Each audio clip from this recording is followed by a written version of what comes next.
Hello, hello.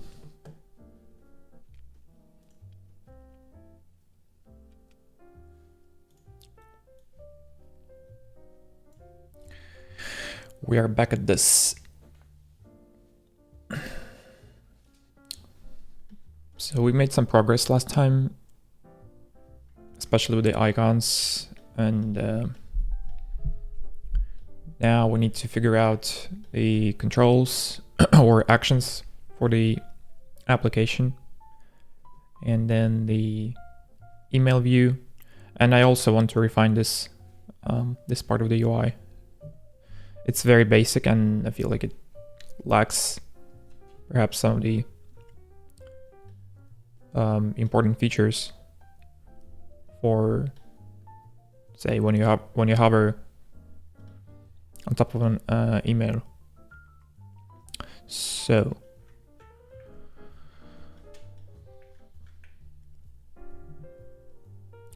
this is actually the comparison between the two. So on the right we have icons that I designed last time, and then I took some more time and decided to give them a more rounded look, a more friendly, softer look. Some might say that this sort of ruins the feel, and to some degree I do agree with them, because at a certain point you can actually overdo this, and this becomes quite a weird icon, or like it becomes not readable, and for some it might become confusing. But I'm very happy with the trash icon. I feel like this accomplishes it better than the last one, that's for sure. This icon I think is outdated. Let's see. I think I've had a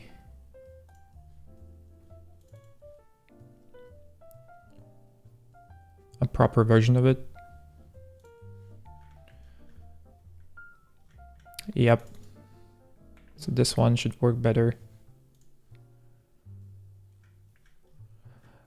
I was trying to like give this a rounded look as well, but I'm not liking this, merged. I'm not sure how to describe this, but this look is not something that I'm a fan of. It's like it sort of morphs into itself, and I don't like that. So we're gonna take this one and give it a proper size and a color too. Also, no, actually it's fine.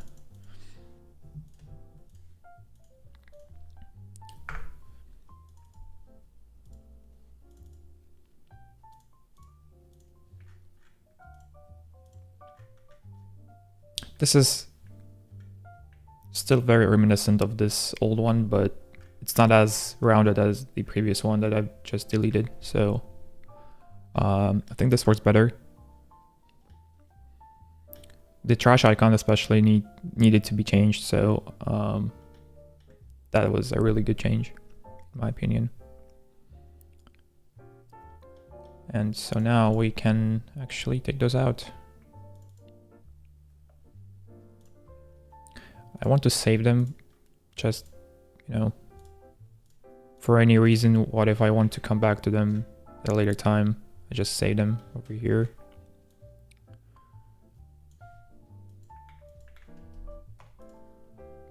Come to think about it, I should probably have like a trash, or like, how do you call it?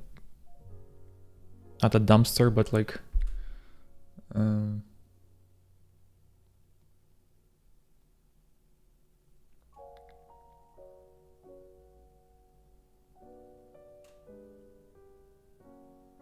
how do you call that?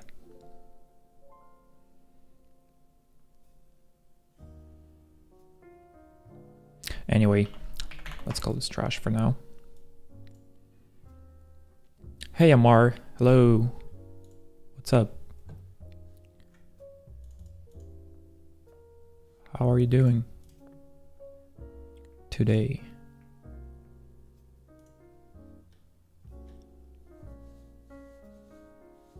Hey Vova. Serenivas. Damn it, I'm so bad at names. I'm sorry. I'm not sure how to pronounce it. Let me know how to pronounce it. Anyway, hello.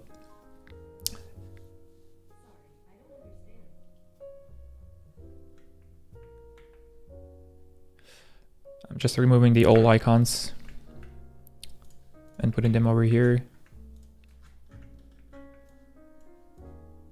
just to be safe.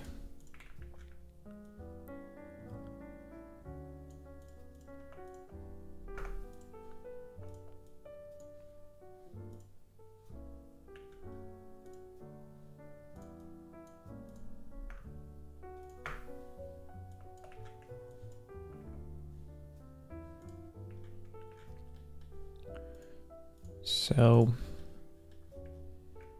yeah, I'm very happy with the icons so far. I might do something to settings. I'm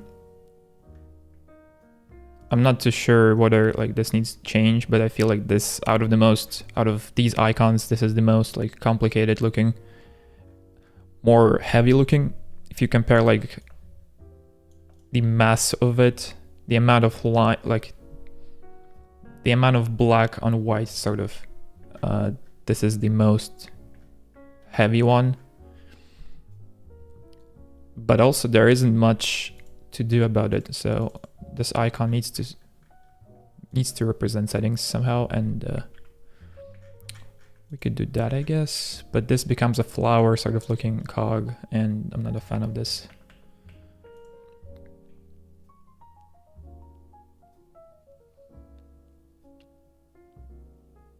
I might actually simplify this shape.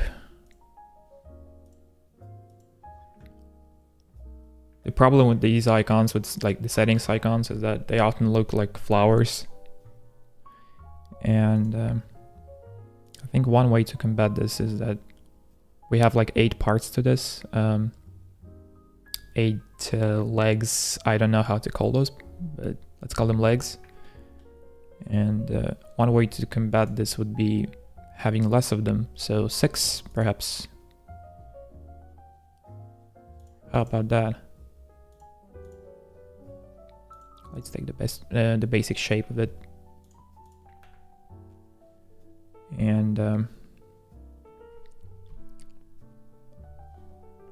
we could even increase it a bit.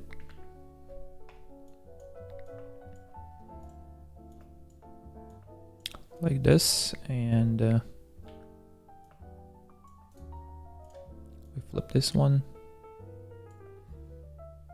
We merge them, duplicate, and give those proper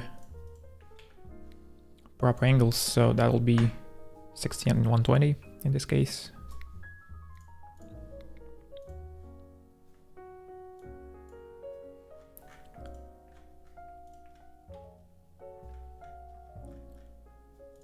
This looks better, just a bit better, but I'm still not too sure about it.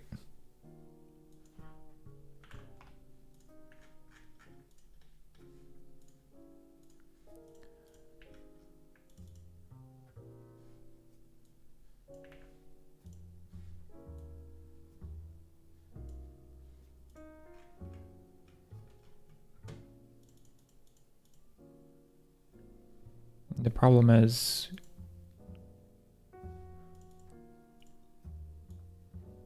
I don't think I can make this any smaller.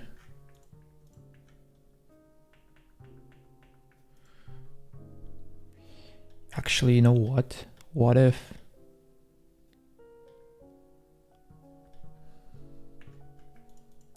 let's duplicate this one and try something else.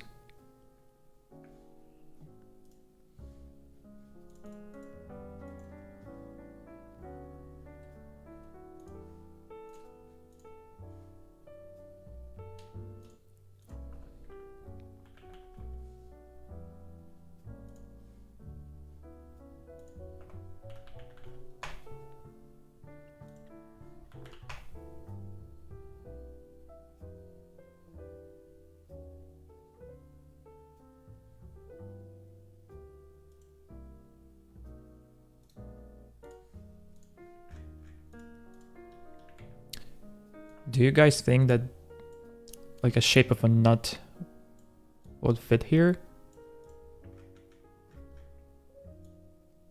Is it worth exploring?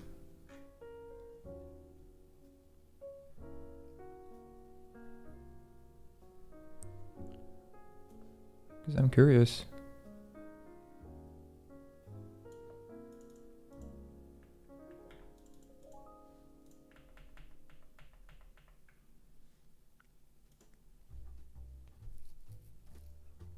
Not as defined. Hey Mitchell, what's up?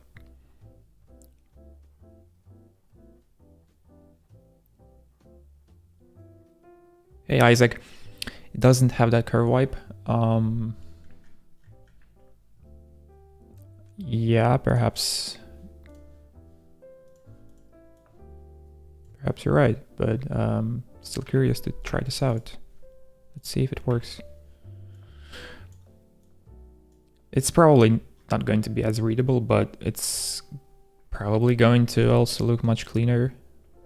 And we'll have to decide whether this factor is going to be more important than readability, which is fundamentally is probably not. So I just want to see how this looks and we'll go from there.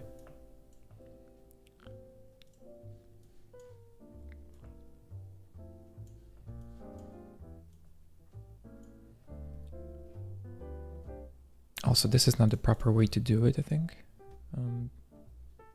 Polygon will be better. Oops.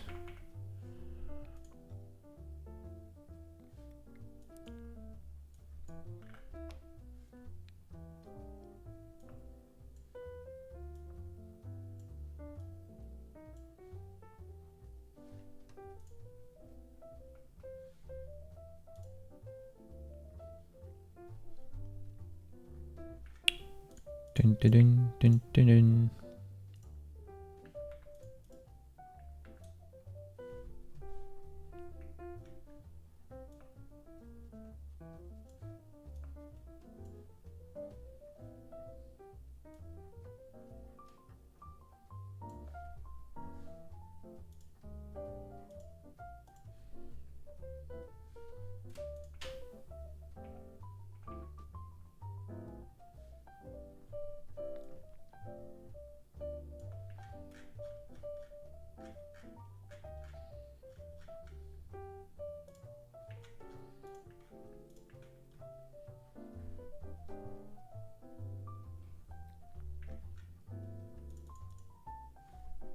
We got to be careful here to not make this too rounded, otherwise this starts looking like a circle.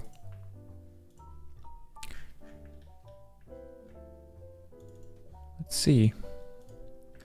Settings. Yeah, this is definitely not as readable as a cog, as like a traditional cog.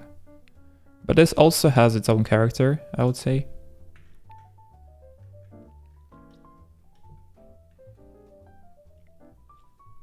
Icon design is such a craft. I hope AI never takes that away from us. Yeah, man, I'm not too worried about AI being or like replacing designers. It's not going to be as good. I feel like for the next 10 or so. I'm not gonna predict. AI has gotten so good in the last like couple of years. I cannot really be saying that like it's not going to get there. It might as well do that.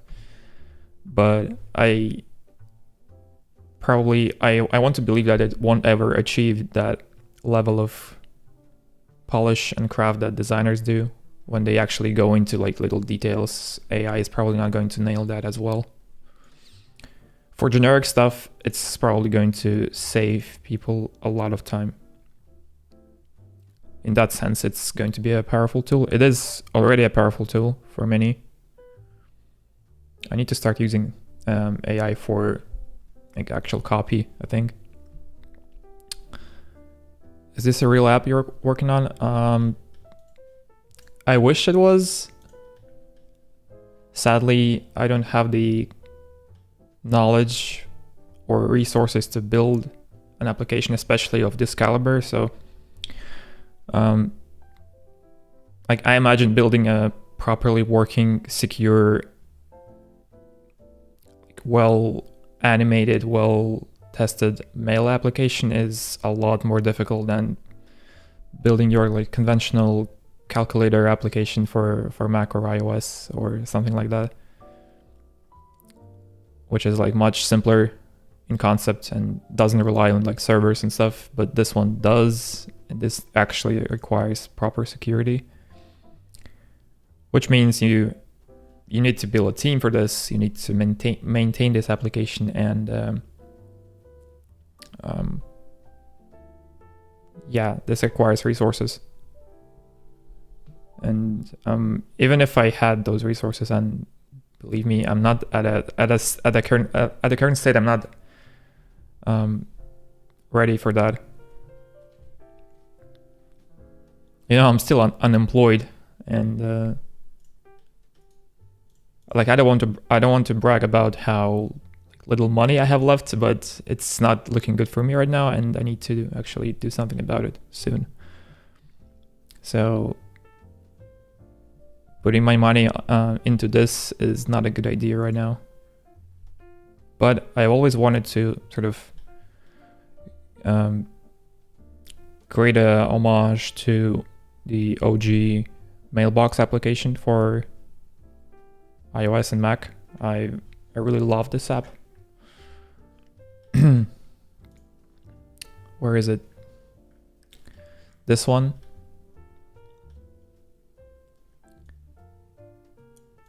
Some people might actually remember this. This was the best, in my opinion, the best Mailbox app ever, for its simplicity, for its like how it encouraged you to reach that inbox zero inbox, basically like clearing the clutter, cleaning all of your unneeded messages and like actually properly sorting them. This actually encouraged you to do that, and the interactions and animations were so fluid and simple.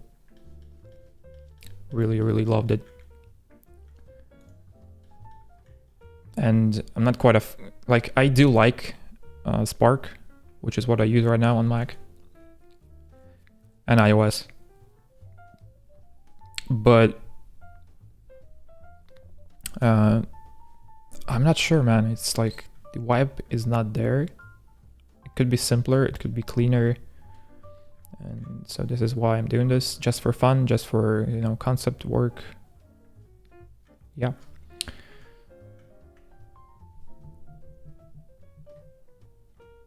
You know, like having labels here is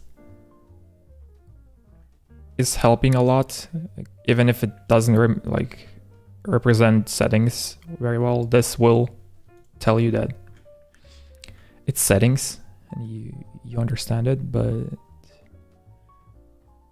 I'm not too sure about using this one. But we can always come back to it later. Still unemployed and love Mailbox, still best mail app out there. Yeah. It's too bad it got acquired. Was it Google or something? I think it was Google. So we need to define what we need in a toolbar. We can actually go the Mailbox route and put a search over here, some controls, and a compose button. Actually, first let's define a height of this part.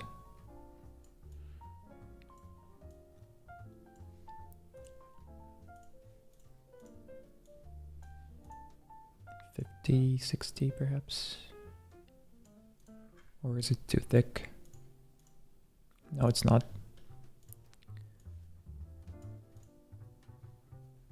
This is just like visualization of what I'm thinking about. I'm not going to put a rectangle on top of the application. It's just for me trying to understand the dimensions. I think this is going to work fine. And we can actually move this here now. Also, I wonder if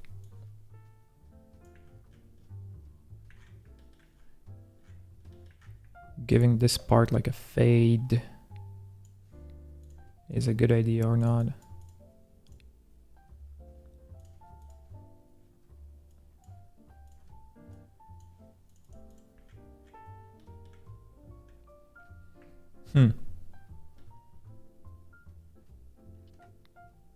This doesn't look bad, although it's probably not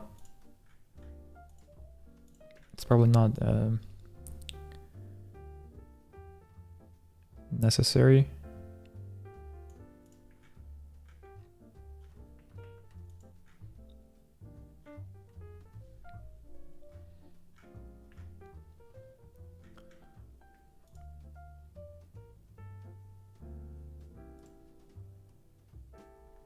Okay, let's see.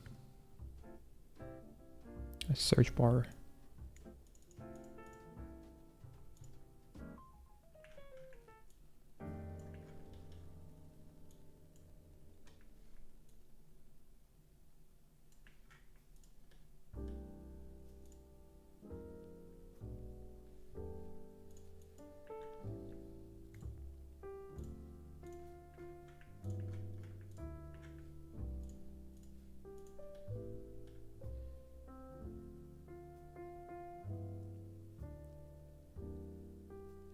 Also, I'm testing, like the last time I've noticed that the stream wasn't very clean looking because that was actually my first time streaming on YouTube.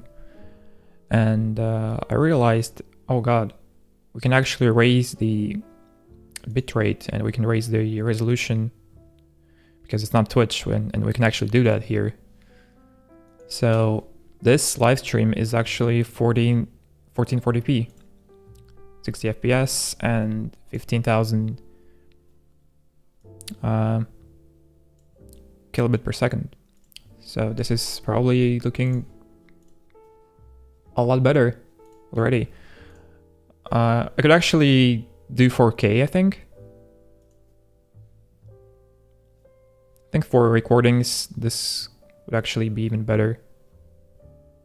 If you wanted to, like, say, zoom into a video and see it more clearly, 4K would be the best way to go. But 1440p is a good start. We can always raise the quality if needed, or lower it.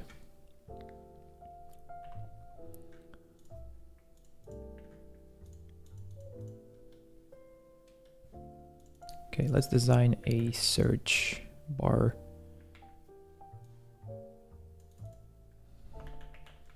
And someone is probably going to kill me for not using auto layout here. I don't want to rant about it, but like so many people are sort of praying to auto layout. They think it's like the solution to everything, but it's not. It is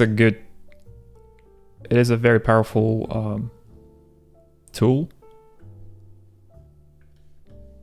for sure, but like overusing auto layout is also not very good. It can hurt you.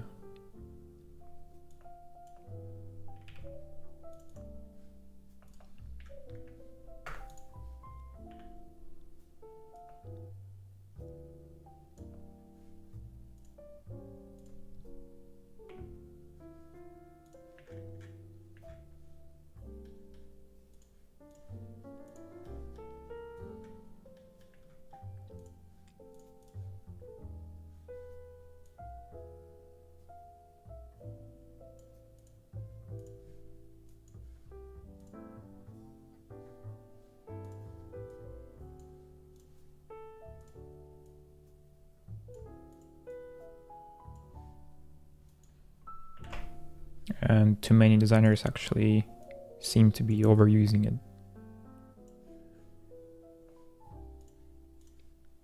It takes a lot more time to set up a proper auto layout and actually spending time designing. This isn't looking good. This needs to be smaller.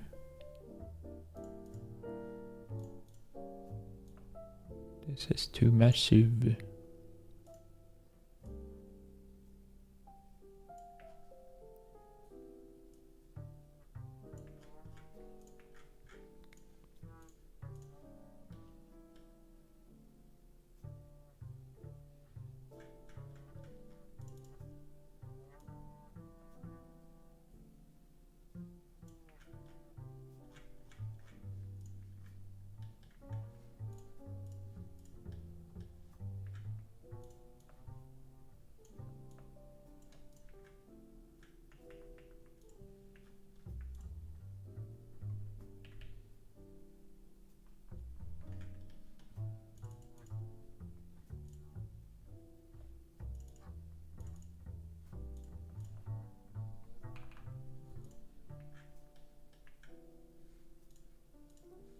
Perfect.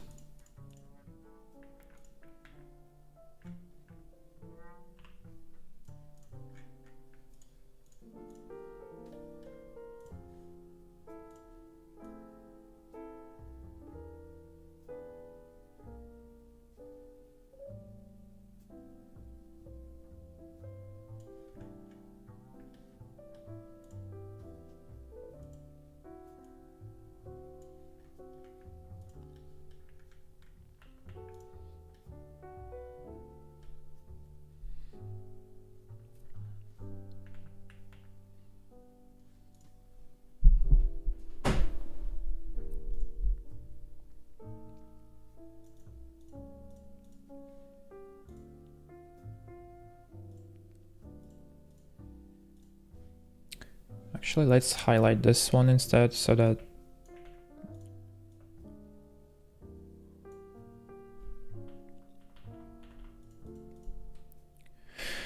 what we just did is we made sure that, you know, paddings are correct on top and the bottom of the search field, so that when we actually hover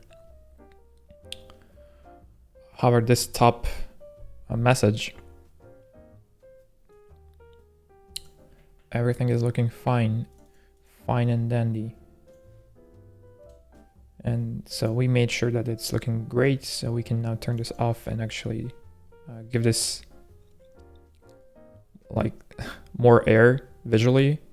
Turn this off and then instead just show this hover state for the second email, which is going to look cleaner.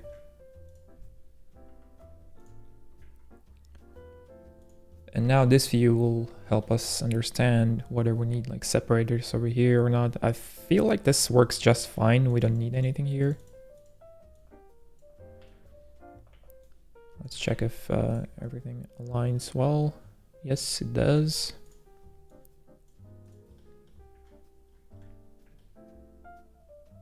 I don't know about you, but this part of the app looks so far very good to me. We might tweak some things here and there. I might remove this part, this fading part, or the settings icon. But overall, this is looking pretty good.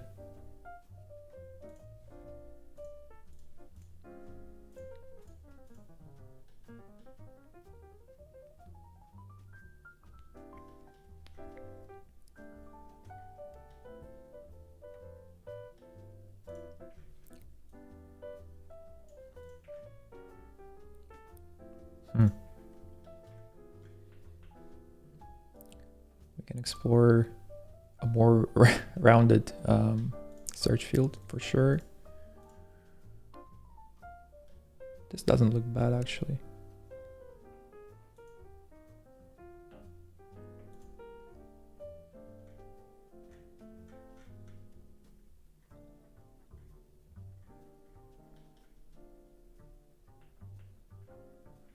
But I'm afraid that actually, let's stick to 8 pixels for anything here. Which is like a good like rule of thumb for many designers. They use the 8 pixel increments so that components of the design system can scale better. So like 8 pixels for roundness or for fonts, and then they can scale up like 16, 24, 32, 40, etc. And same goes for everything in the design system. And a lot of people like to do this. I personally don't like to stick to rules. It certainly helps you create like a very cohesive and clean design system that follows the rules, but sometimes it's also very good to experiment and see if you can achieve a better working or a better looking interface by just changing the values a bit. And oftentimes it actually works. So don't be afraid to break some rules here and there sometimes, if it's justified.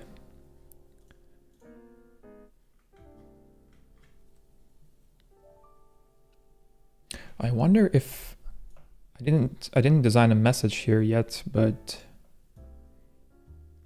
this intercom thing on websites where you have like a floating circular button in the top, or sorry, bottom right corner of the website. I wonder if like having a floating compose message button here would work or not. Probably not.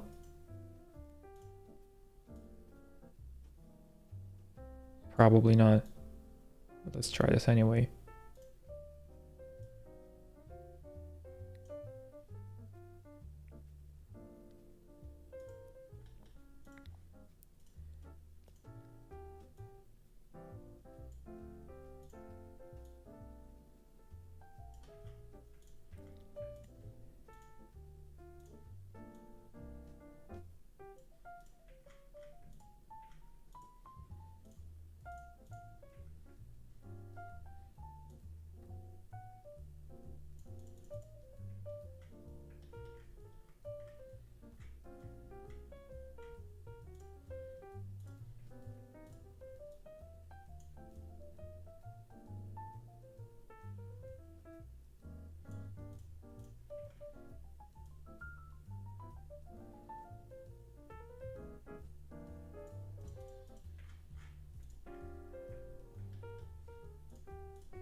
I don't think this is going to work.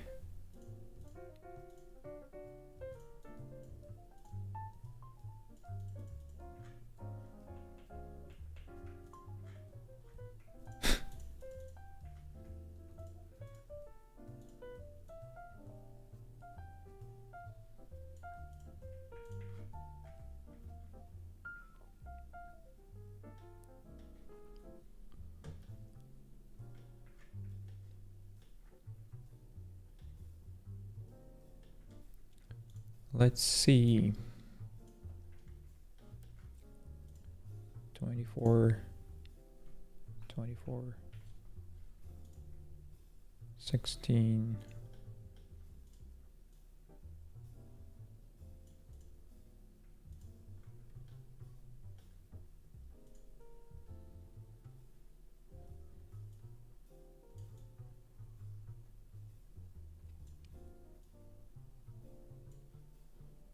Ooh. This one is nice. I actually love the, you know, accent colors, and orange is one of like the most favorite ones for me, and this might actually work nice.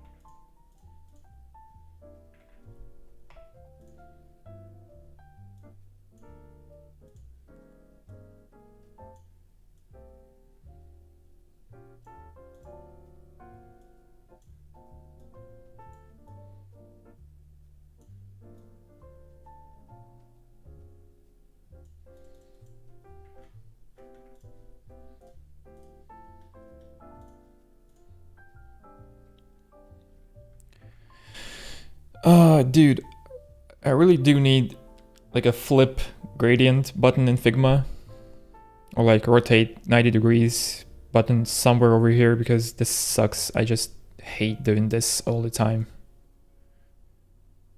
Absolutely hate this part.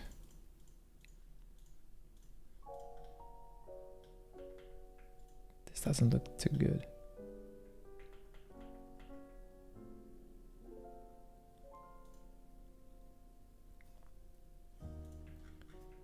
Looks more red to me than orange. Let's see. I want to tweak this.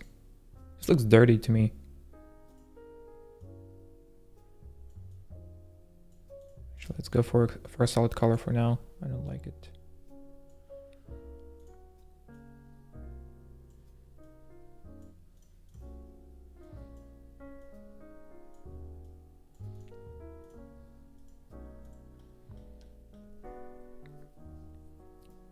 Can't you do it also from the slider in the color panel? Let's see. The slider, yeah, you can. Actually, that's also one of the ways I do that. But say you have, you know, 5 or 6 perfectly positioned points on your gradient line. You don't want to be messing with these here, you know? Sort of trying to see what position works and what does not work, and instead you want to just flip it instantly. You don't want to be doing this. This is insanely bad. I'm actually surprised that it's still not fixed. Hasn't been fixed.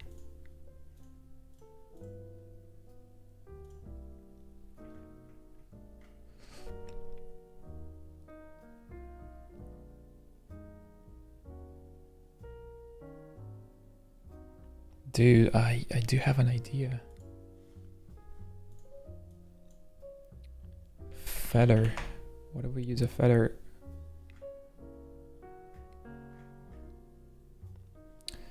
Dude, this guy on Twitter,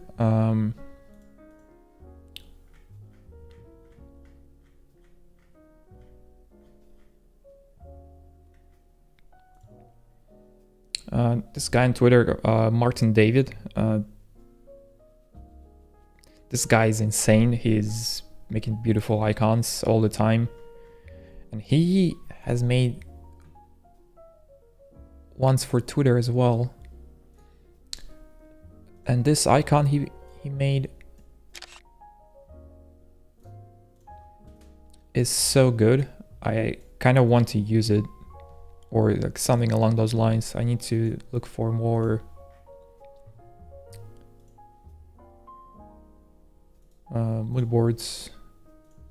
I want to create a mood board for this kind of icon. I want to try this out. I think this is going to work fine for compose.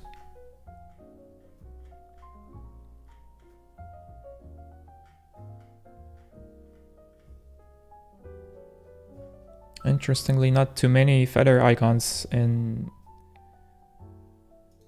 the icon packs and the non-project website.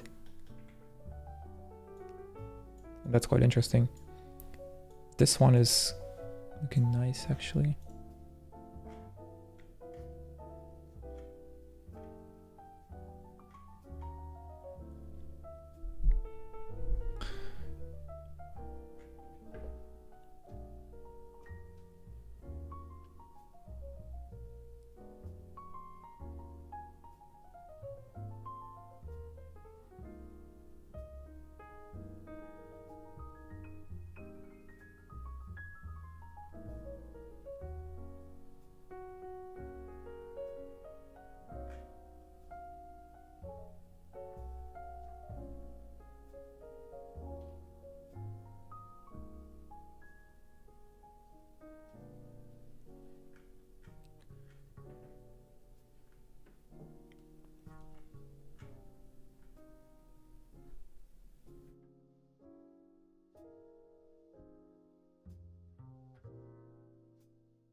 Hey, Daniel, hello.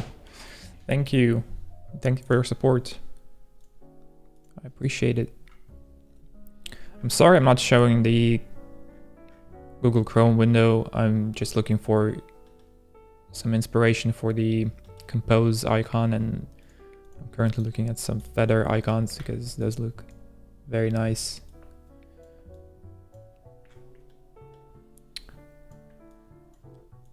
Let's create like a different artboard for those.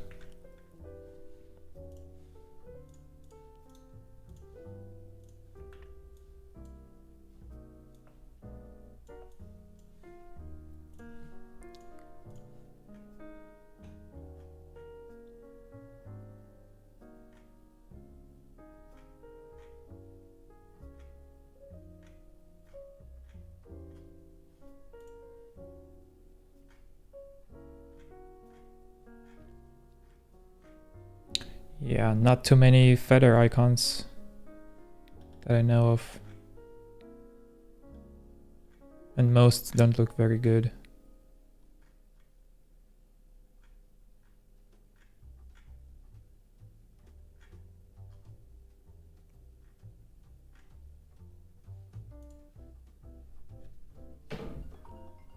One second.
Man, it's so hard to find good icons.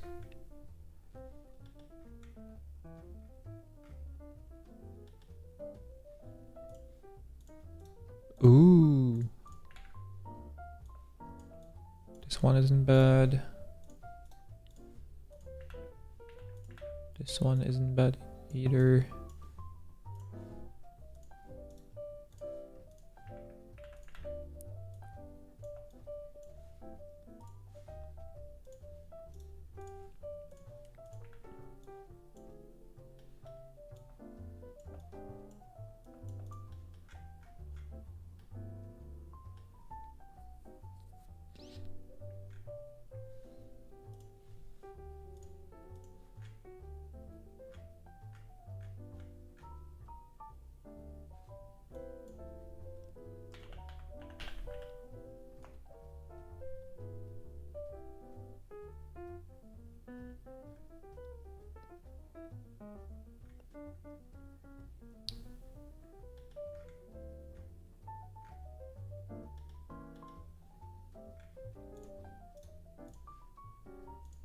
This should actually work too.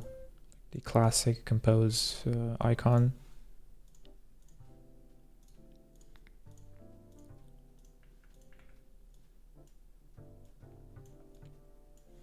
We'll have to see.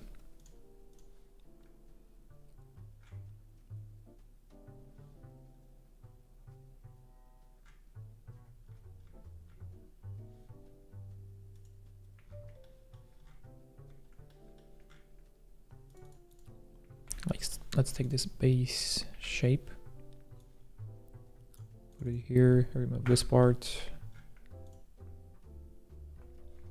Give it a good old white color.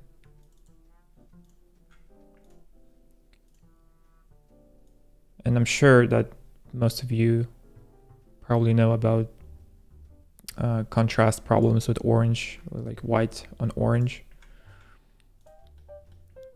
It's a huge pain in the ass to make oranges work.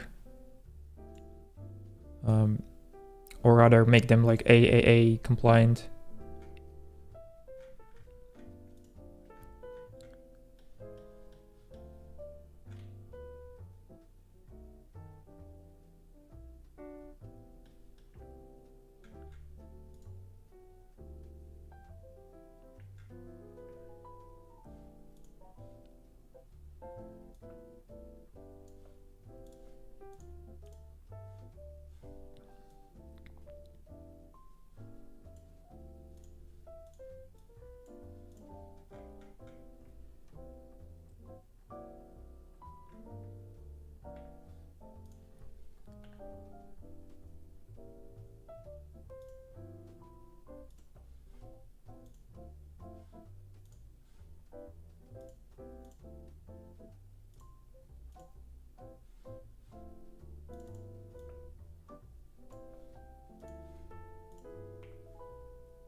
This is one way to look at it.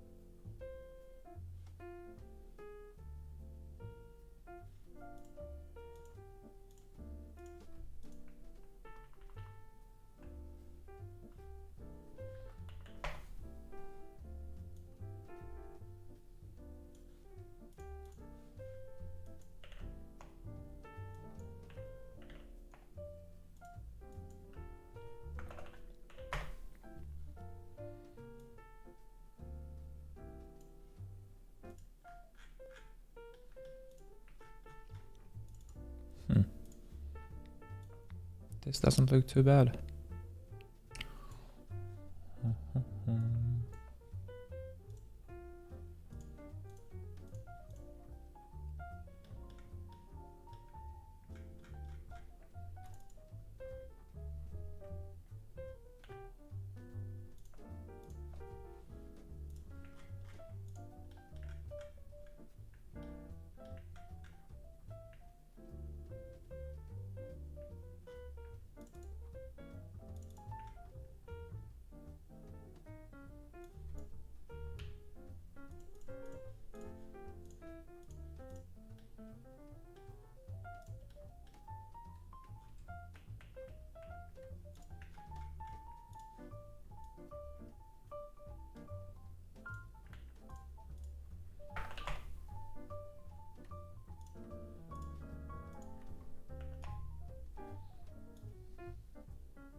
Feels too much, yeah.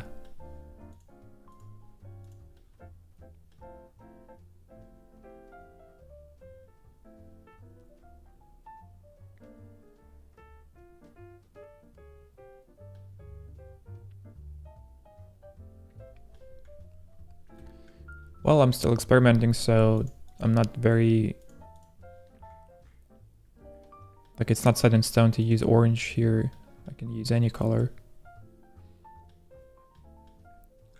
But for now, I'm just trying to design an icon.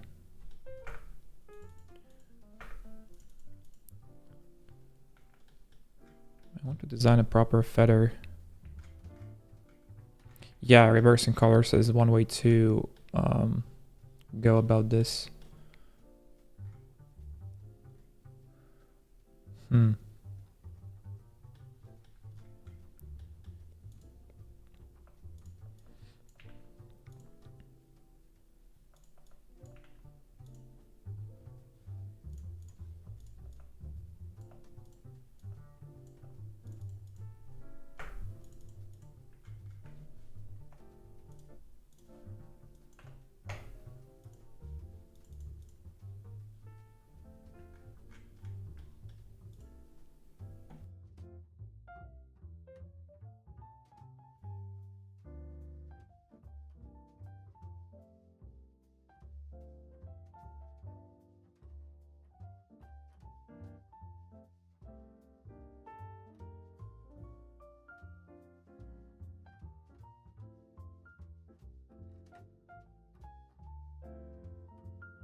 Okay, so what do you guys think about this?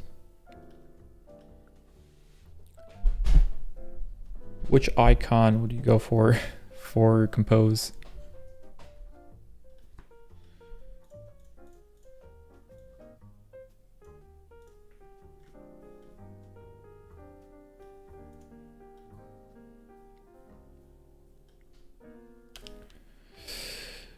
Honestly,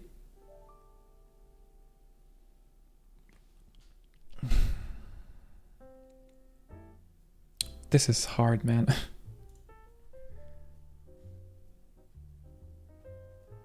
Number 6, so this one. I would probably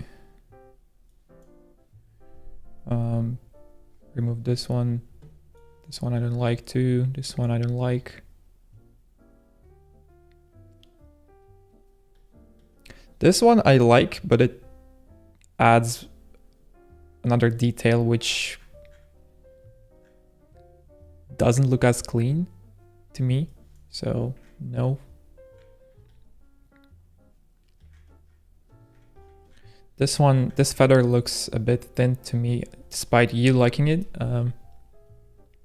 Joseph.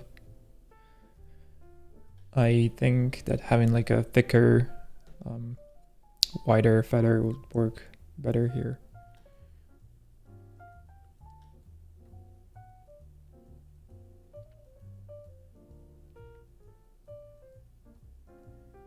So in that case, I do this. And we're left with like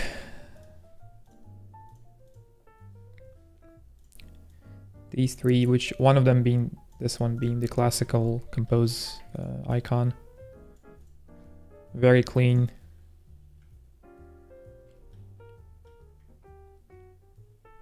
Seven doesn't look like a feather, looks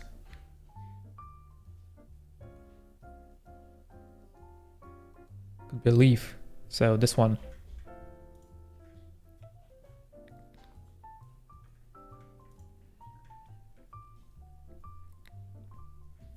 Yeah, I see what you mean. I think adding this little line helps it become a feather more so than the leaf. But damn, it's so hard to choose. Because all of them work nicely here.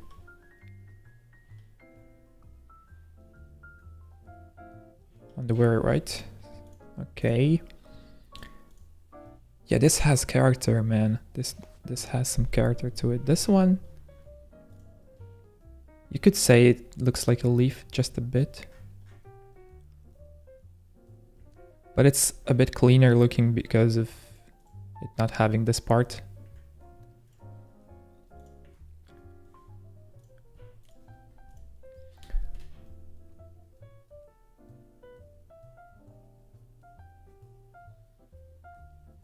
Okay, if I'm being completely honest, let's actually remove this one. If I'm completely honest,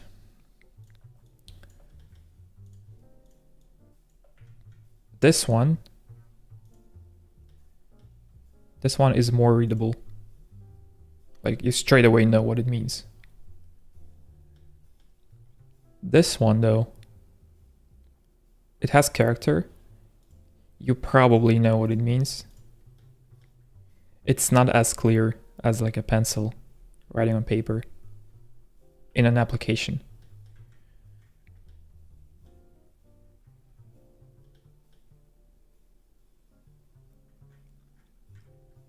This is just me speaking from experience and intuition. I think that this one should probably work best if we want like a clear message. This is compose. But I like this one so much, man.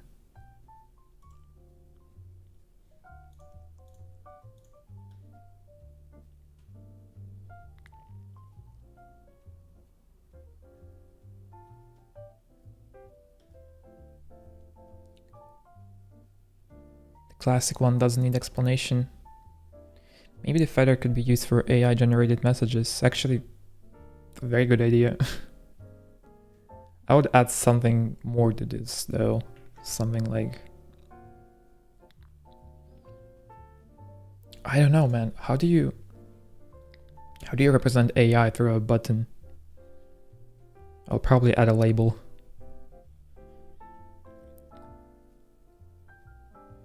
This is a concept. Go with the stylish. AI is stars, right? This is something I've noticed from this framer button that said something like generate with AI or something, the purple one. I've seen that on Twitter and it had those stars too.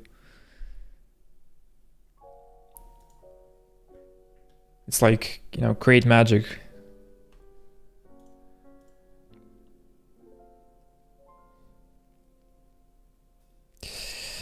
This is difficult, man.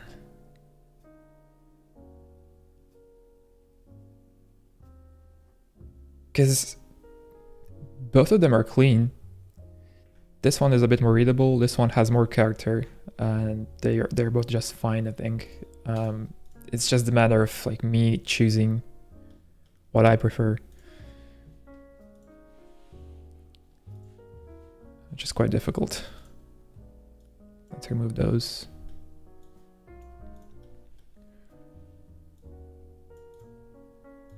Let's see if this works as a standalone icon.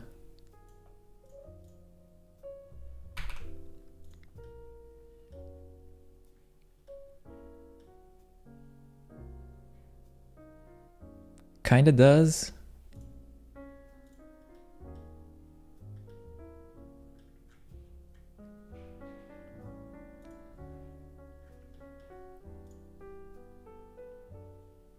Now let's replace it with the classical one.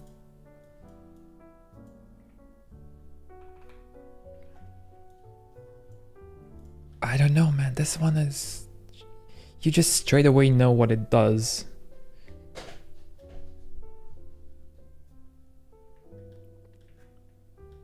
I'm looking at the settings icon. It has characters, so go for the feather one.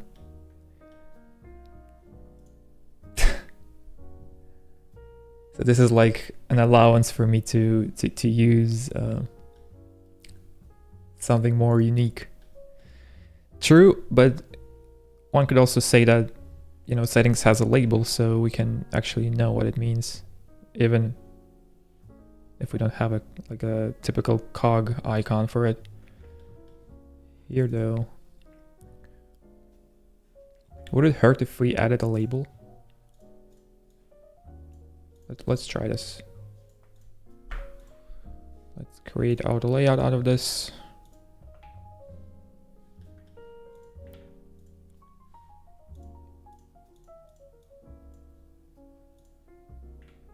Add text.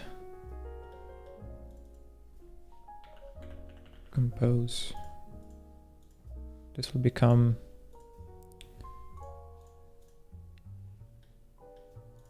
a very long button.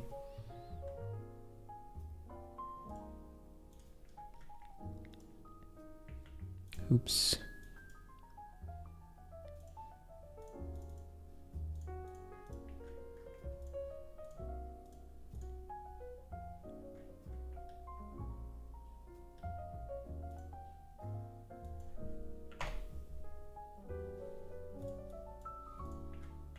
Nah.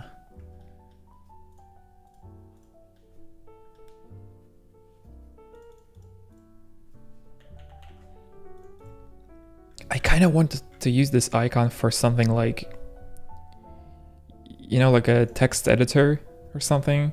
This would work just beautifully for software like, say, IA Writer or something, or Notes, anything where you will, type, create long text. Perhaps you're, I don't know, you're a writer, you're writing copy for a living. And having an app for that with this kind of icon will be so good. But for email, I don't know, man.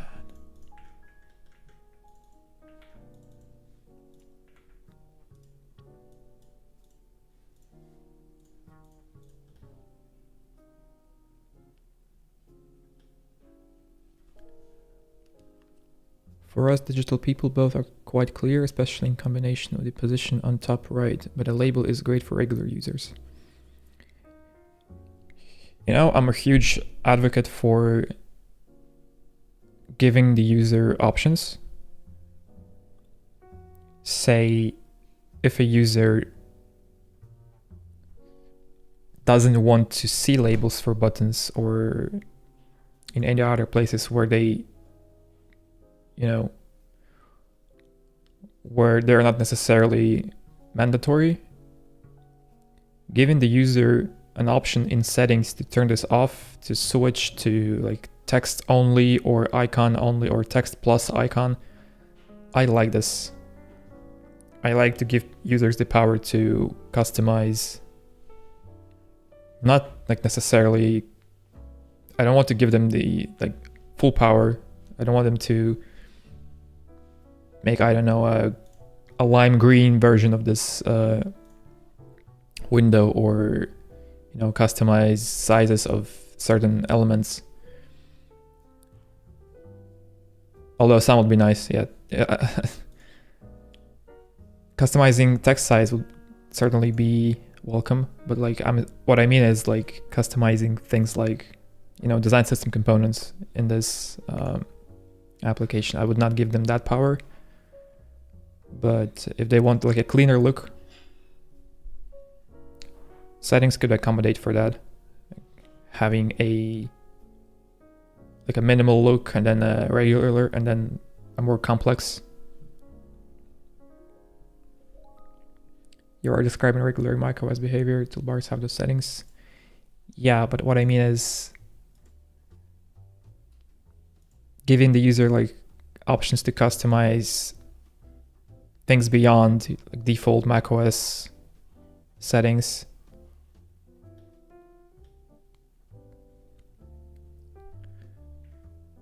I'm not even sure if having a compose label here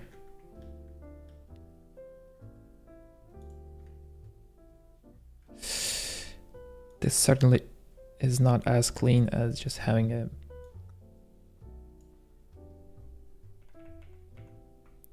clean button over here. Anyway, we're probably talking too much about this, so let's just go with this for now, and if needed we can change later.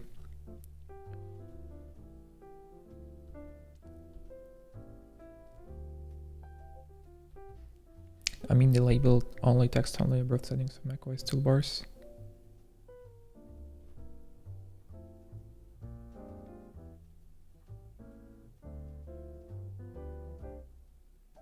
You're actually right. I think by default you can do that in macOS. Because I haven't touched those settings in a long time. Yeah, you're probably right. That's possible.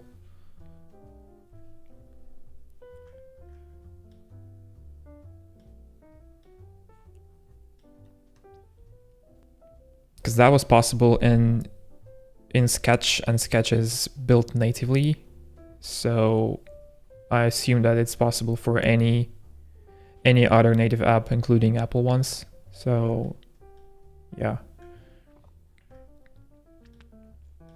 All right. Having a compose button over here would not work. This was my initial idea. Having something like this. A floating button. I don't like this.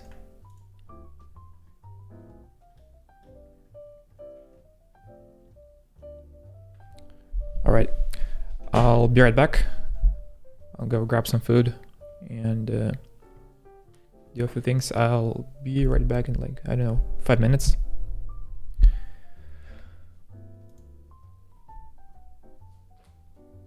All right.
Okay.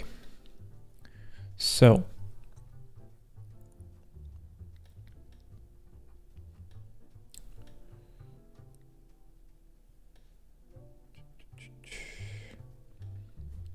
basically what we can do for the toolbar is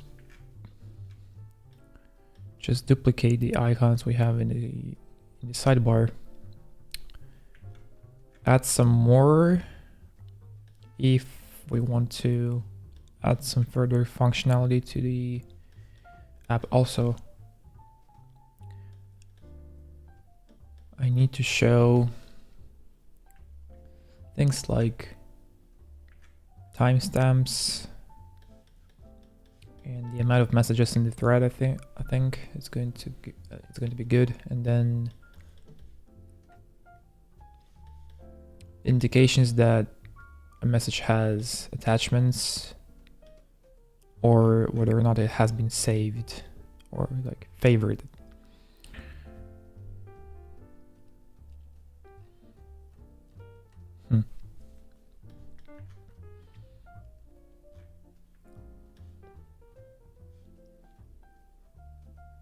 Okay,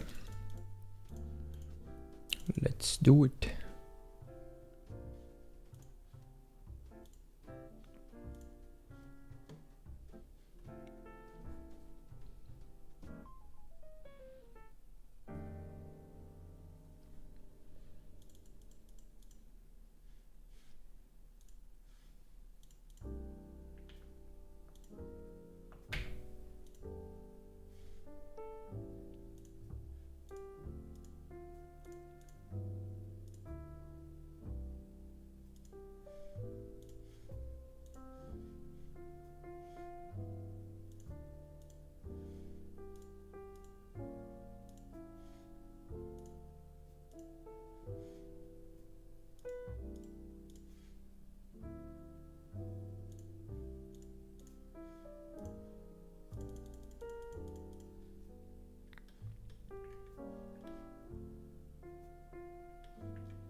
You know what? I want to, as we are designing this, let's create a Twitter discussion.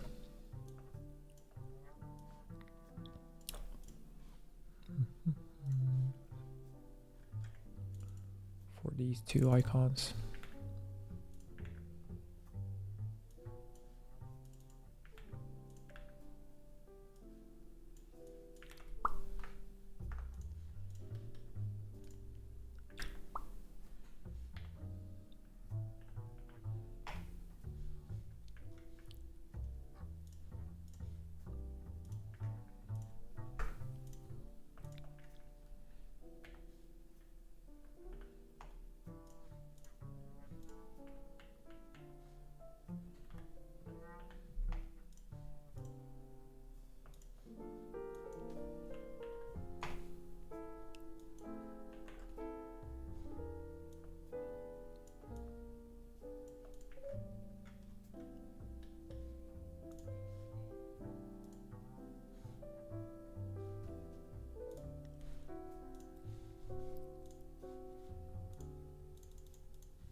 Hello, Alexander.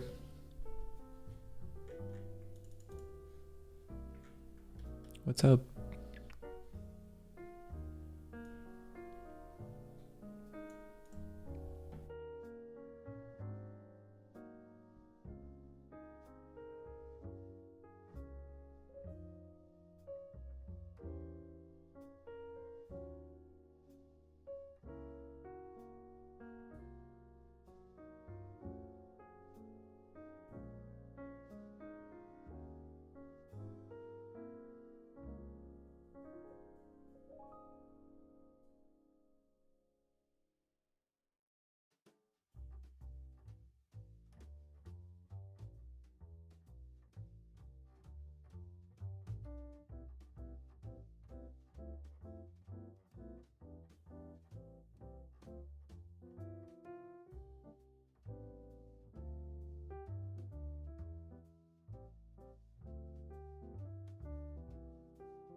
The music is, well, it's a playlist on YouTube. I can give you a link.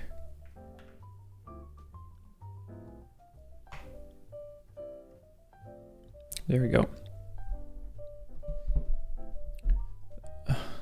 Some sort of a Korean jazz, working jazz playlist.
Hey Arto, what's up?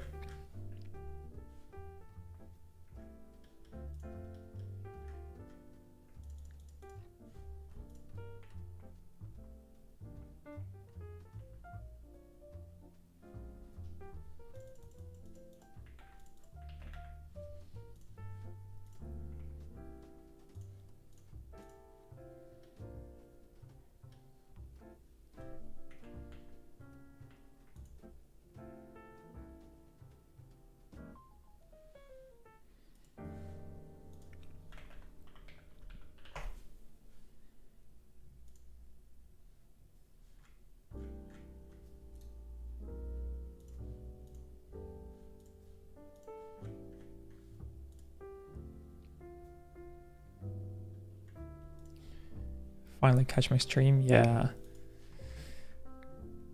I'm not very used to streaming on YouTube, so bear with me. I'm still getting used to some things.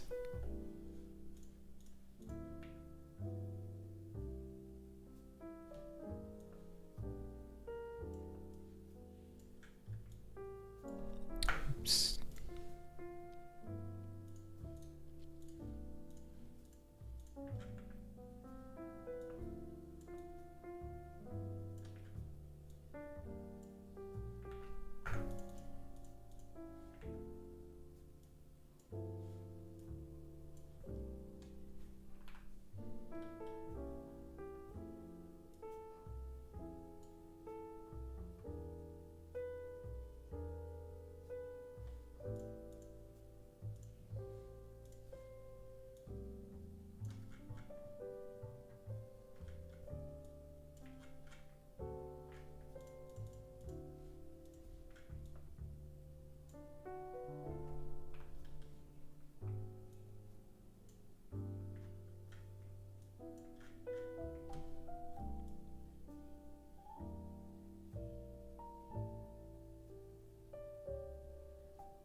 What switches are in the keyboard? Those are called C3 tangerines.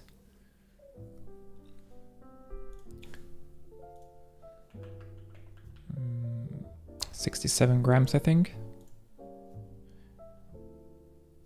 Yeah, those are darker ones, so 67 grams.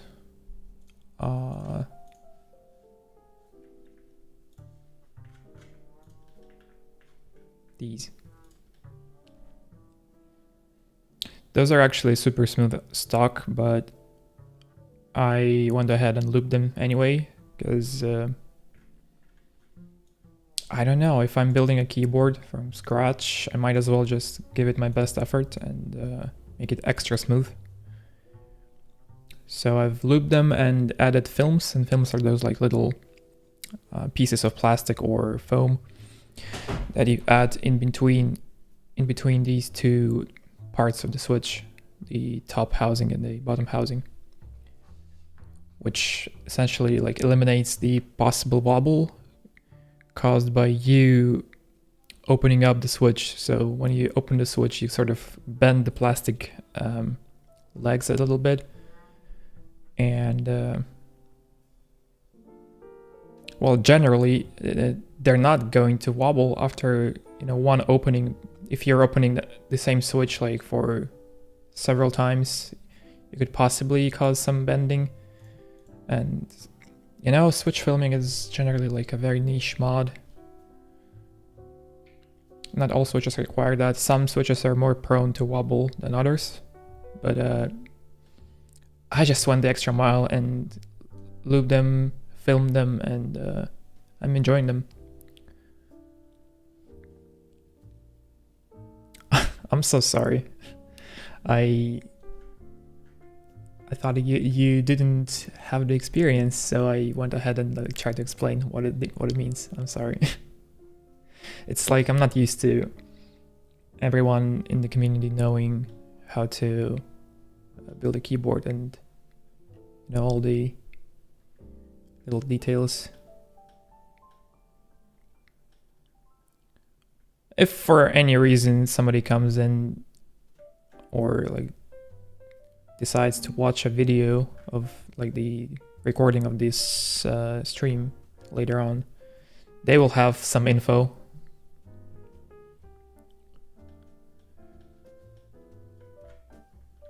But yeah, I'm noticing how some designers in the community are starting to appreciate keyboards and start to get into the hobby. That's very good. Because also, like, what's good about this is that designers are probably, like, some of them will want to design their own keycaps or their own board eventually, and they're like a lot more likely to do that than your average Joe who just wants to try but doesn't have the skills to design one. So having people like Max Voltar or Timothy, was it Achumba? I'm so bad with names, but you know who I'm talking about probably. These guys are incredible designers, and they are actually like putting an effort into building their own stuff. Especially like Max, his concepts on his website are insane. I just love them. These are actually his keycaps, so these are designed by Max Voltar from Twitter. He's just a product designer, but he went hard into the hobby, and now he does this as his main thing, I think, and that's pretty good.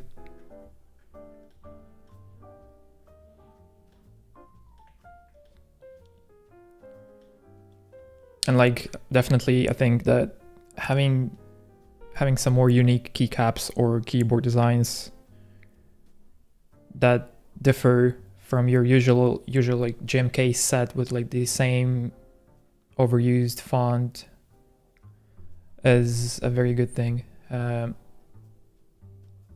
There are sort of many keycaps in existence, but not many of them are trying something different. So in that sense, I feel like designers are more likely to go that route and like explore different possibilities, explore different fonts for keycaps, explore different like icons, different board designs, different mountings. That's pretty good.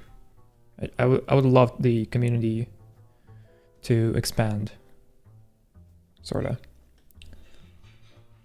Because like I said, designers are probably more likely to like be interested in this. I prefer essay type keycaps. Interesting. I've never had one. I've never had set of keycaps that are essay. I'm looking to get one. The essay retro. They're actually going to be available very soon, I think. So I'm very stoked for that. Those do have a distinct sound signature for sure.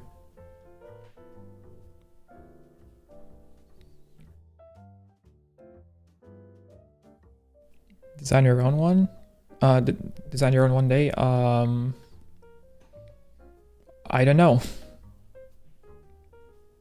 I might actually try like designing a keycap set. Perhaps. Designing a board requires a bit more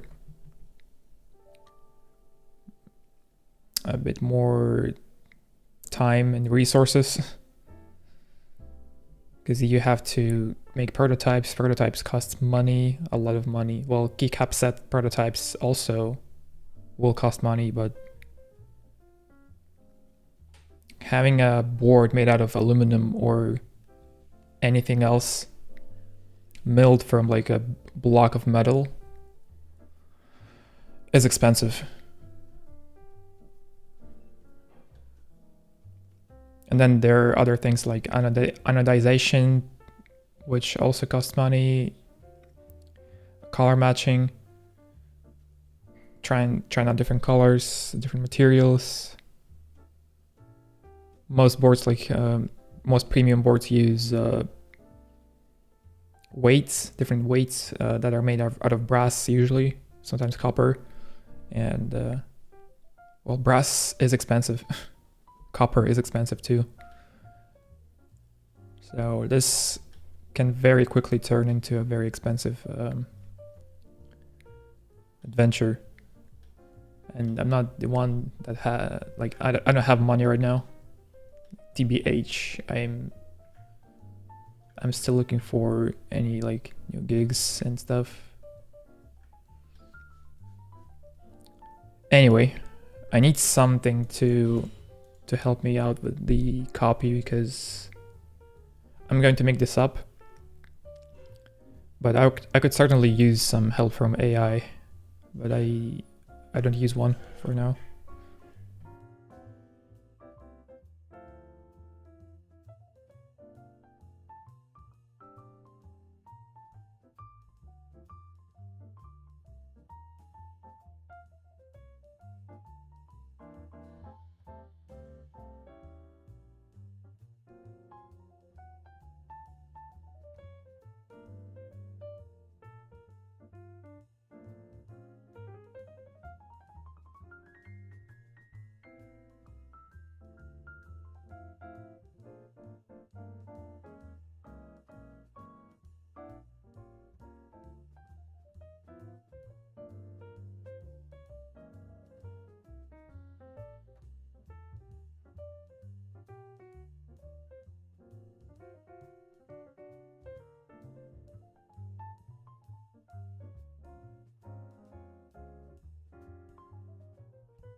AI is dangerous. I don't know how to live without it right now.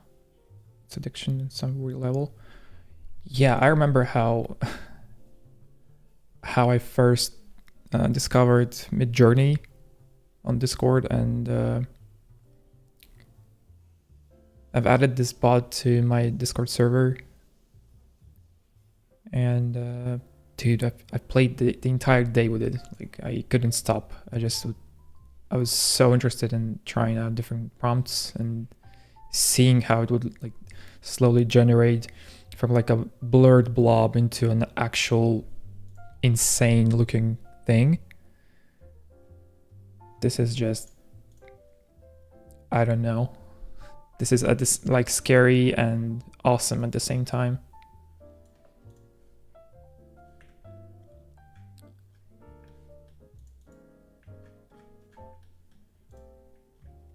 I haven't tried any AI for copy, like generating text. Like, I would imagine I would have to say something like, give me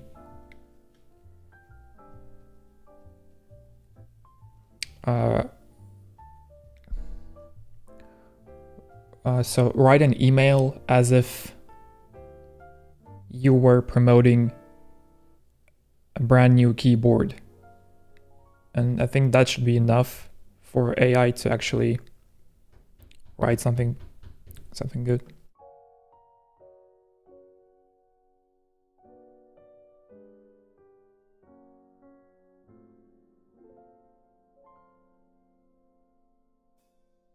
Sorry. Using Notion AI.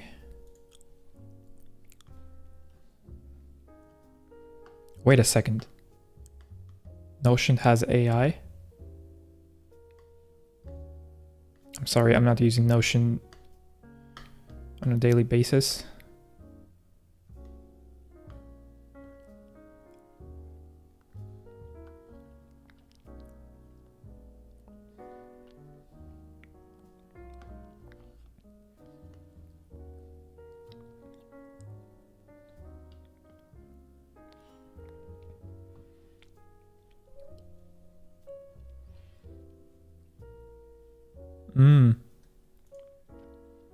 Okay.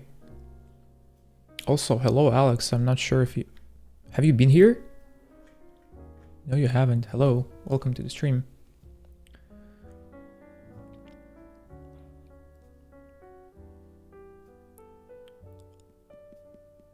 So we need some more actions here. We need to reply to all. We need to forward emails sometimes. What else?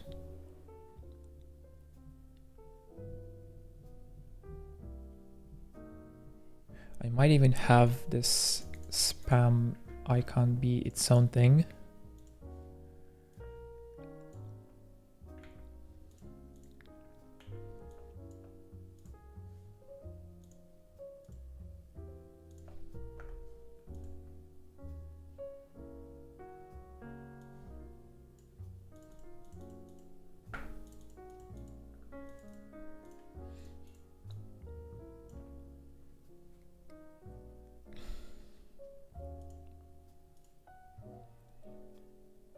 Basically, it will automate your daily tasks and watch your behaviors.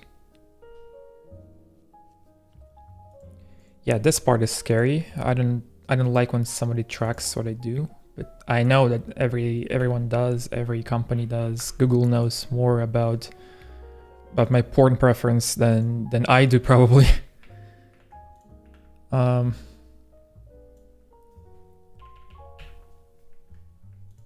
This is the harsh reality. Like, this is insane, man. Like, they have so much data. It's just insane. And they obviously use it to advertise products to you.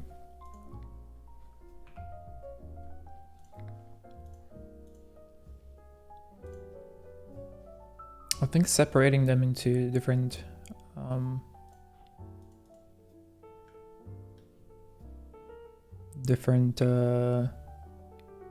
sections. How do you call that? Could be nice. Reply all, forward, move to different folder, archive, delete, flag, star, mark as spam. So we do have like a bookmark ish icon, which is like save. I use it as basically as a flag / star. I didn't like the star icon, so I went with something that is more fitting here. And we have an archive and a delete. Mark as spam. As for folders, I'm still debating whether I want this to have any like folder functionality. Probably yes. I don't want to add too many features too, because otherwise this will become a very messy application. Like for instance, I don't want to have tags. I think tags are going to take over and use too much space for my liking.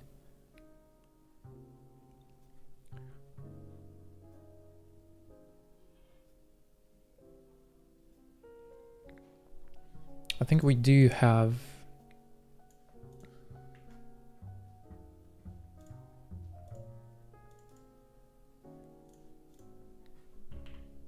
we could possibly have something over here for folders. I would like to separate this part for some reason. Like this is like archive, trash, and spam. Something you most likely don't use very often. You just delete your mails or archive your mails or put them into spam. And it's a very rare occasion when you need to go back and undo something or read something that you've deleted.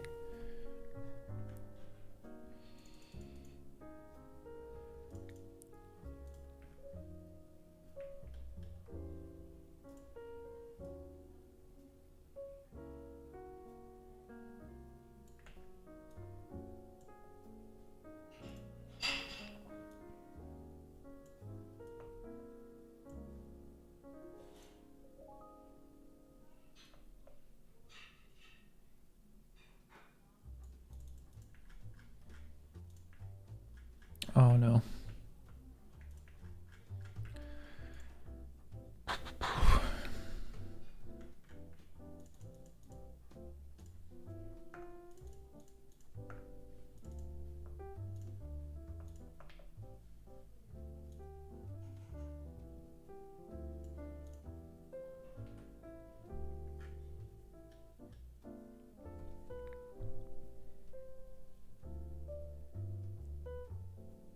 Hey Thomas,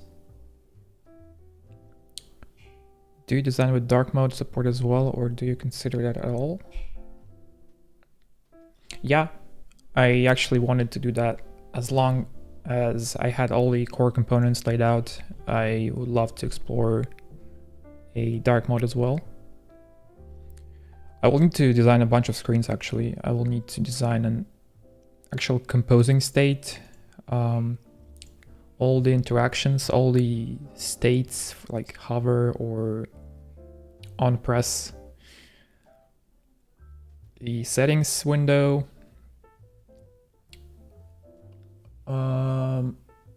onboarding perhaps.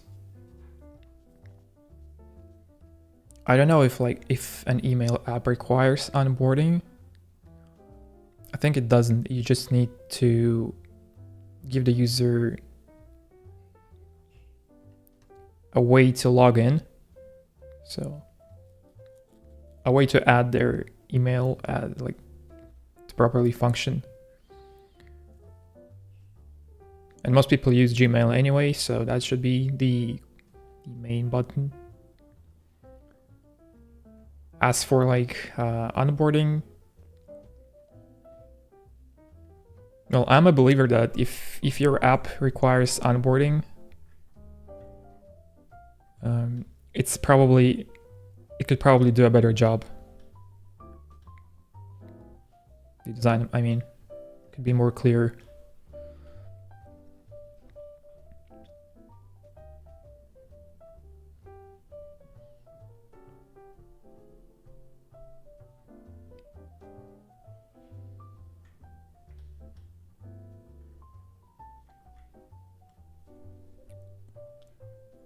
Is someone going to build the app? I don't think so. I think this is going to be one of those concepts that never see the light of day.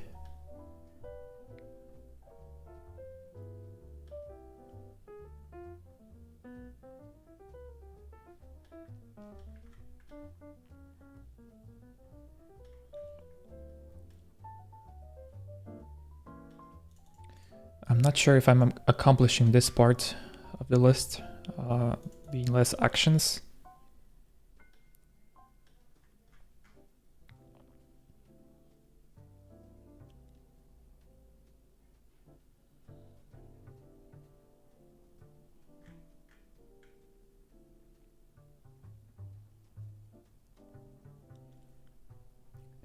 Creative Chaos, hello. Dev tools usually require onboarding. That's where I do much of the work, but yeah, I think I can always make it better. I guess I'm not good enough.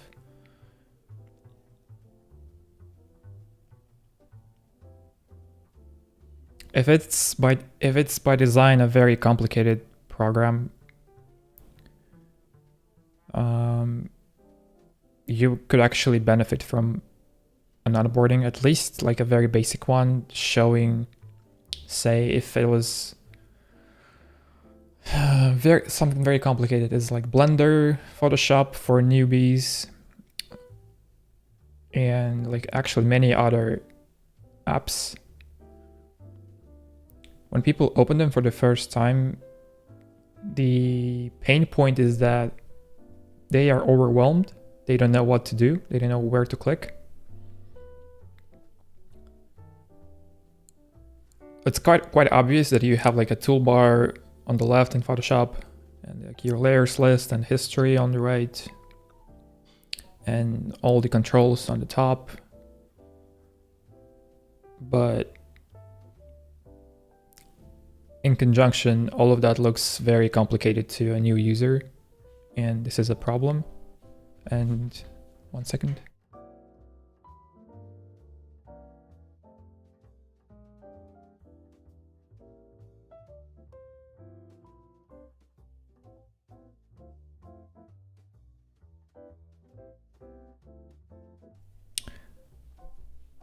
So,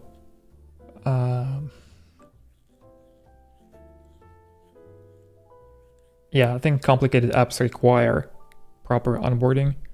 Simpler ones like this one, if they do require an onboarding, they're probably poorly designed.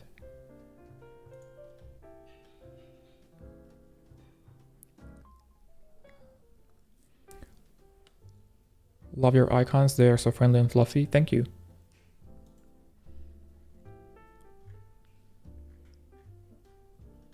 Thank you. Okay.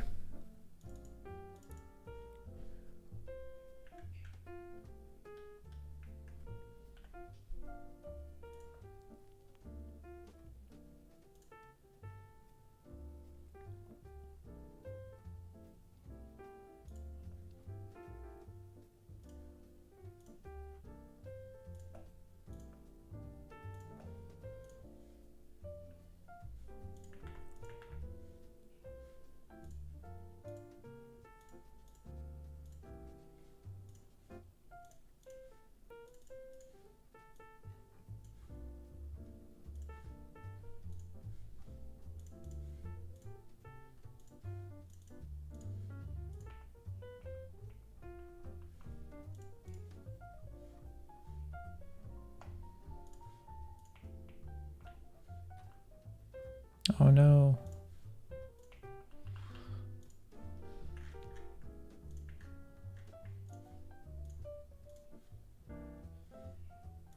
How does a reply icon actually look like?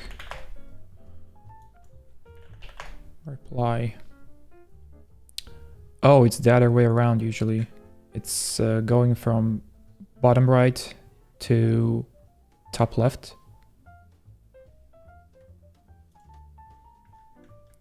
Not a big difference, but sure. So this is the usual reply icon I imagine.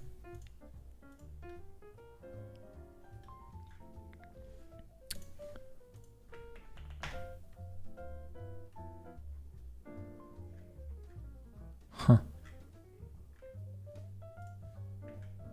And reply all would be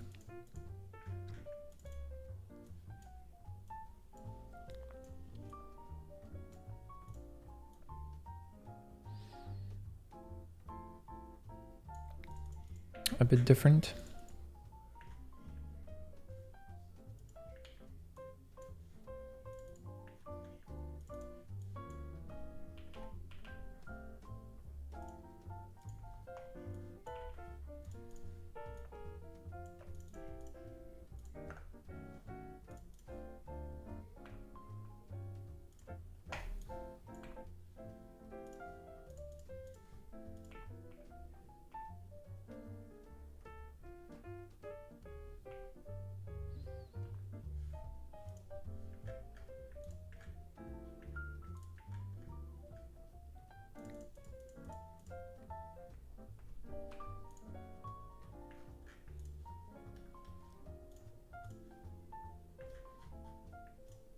Something along these lines,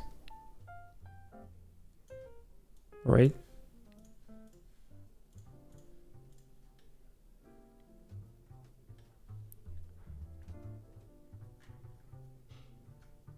I don't like it, but at the same time, it's not bad. It's like, huh.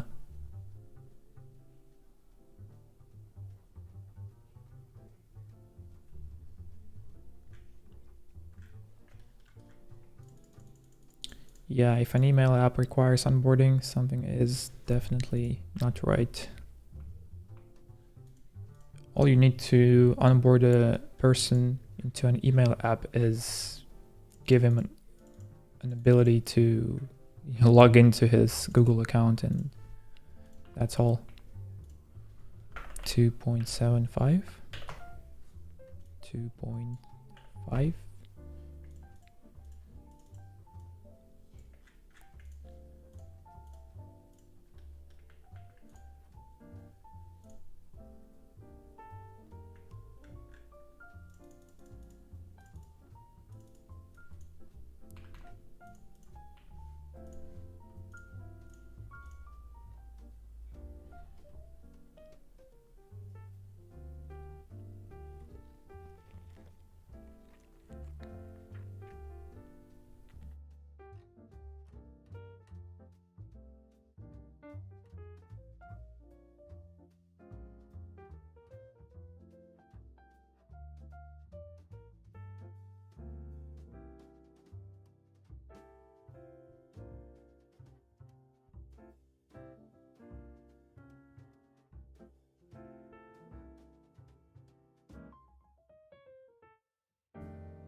So this looks very clean.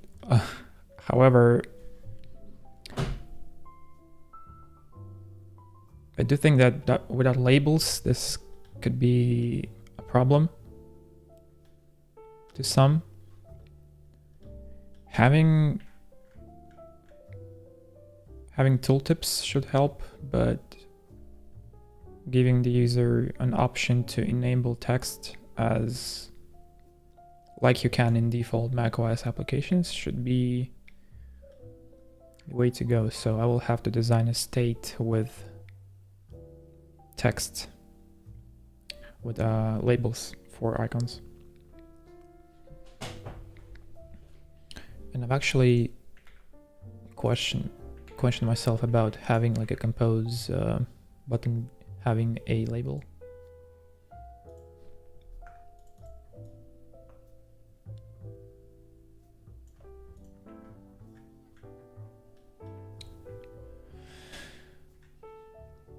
I don't think it does.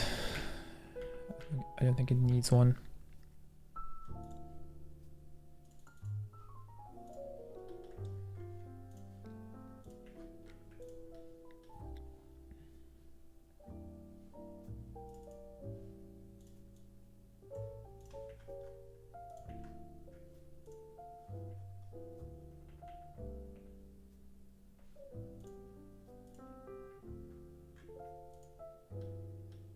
So most people on Twitter said that even though they really like the left icon being, sorry, this one,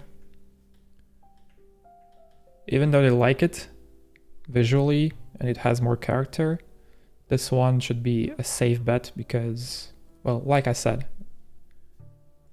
this is more readable straight away.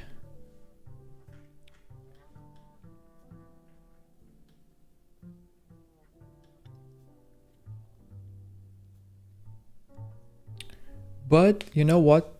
We can actually use this idea for an app icon.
One second.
Hey, WRDJ30, hello.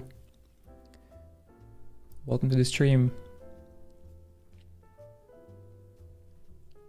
On the email details panel, show the sender's email address. Yeah, I need to add that. I actually need to add a lot of things. I still haven't finished anything.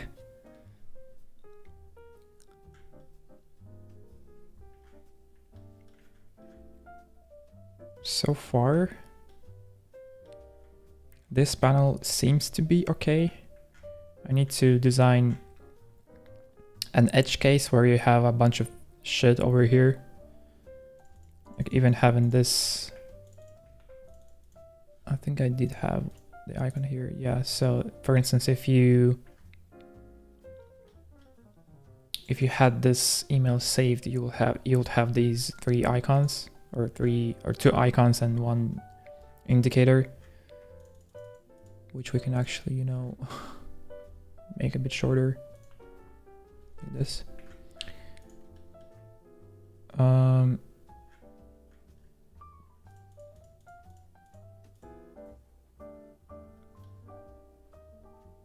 I don't know if should we use the red color here or just, you know, fill it with a gray color instead. So like this.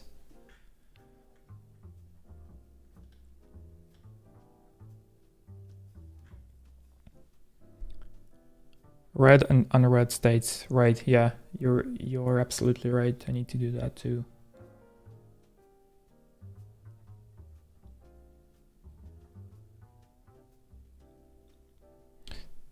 This is usually like a simple dot or something.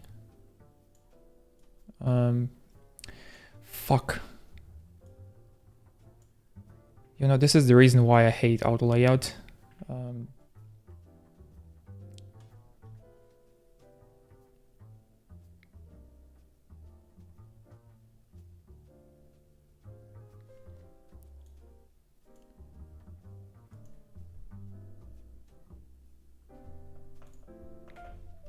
Let's see.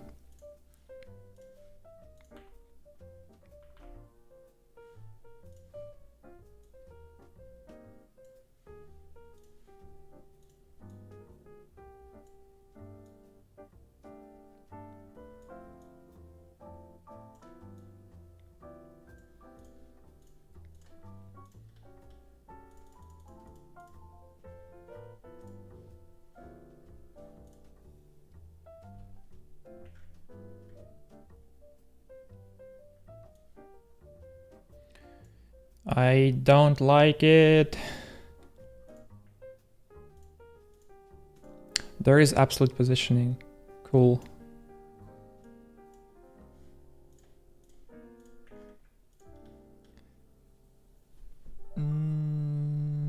Nope. I don't think that works.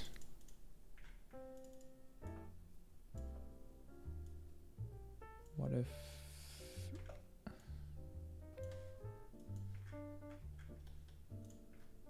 Nope.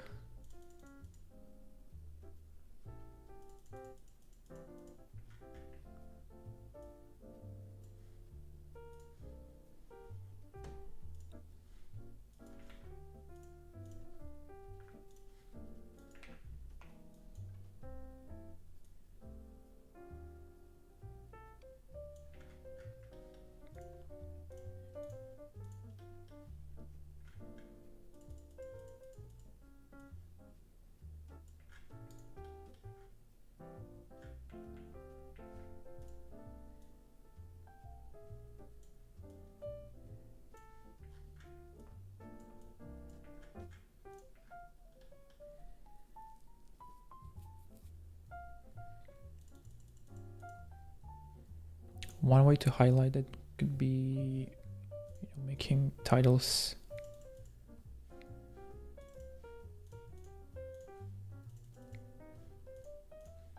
have a thinner font once they've been read. This one is obviously not.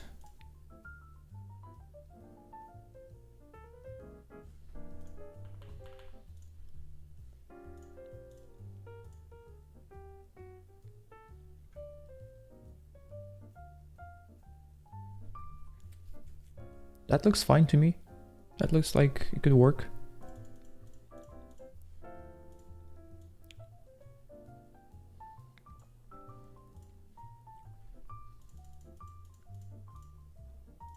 You know, I'm probably all for that gray color for the saved icon after all. But what if we go further and add a stroke?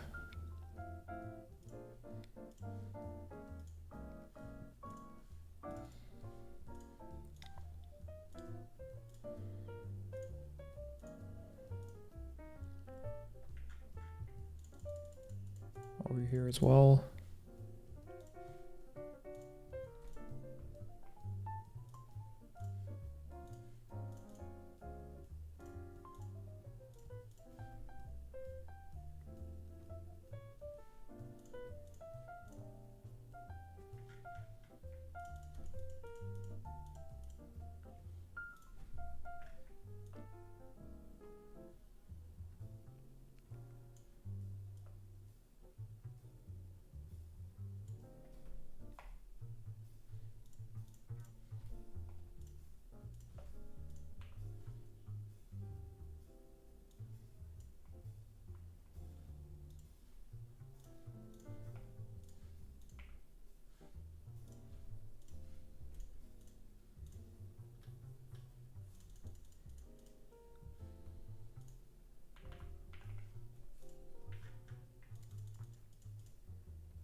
Do you think that having these icons be like full stroke is a good idea instead of the filled ones? This is more noticeable, this is more subtle.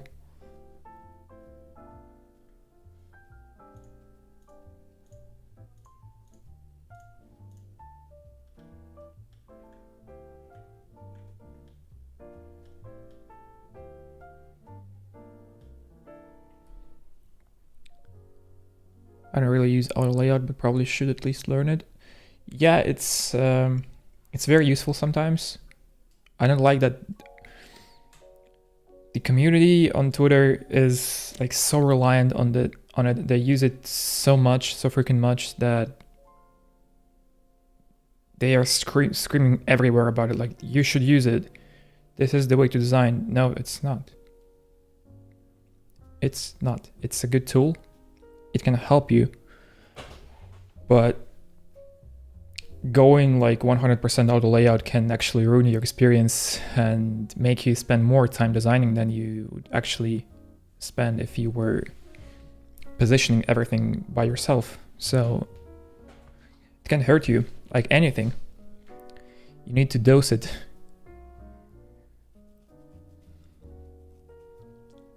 But so far, yeah, I advise you to at least like learn how to work with it and where it can apply and give you a benefit. What accessibility settings could mess with those? What if I turn on bold text on my system?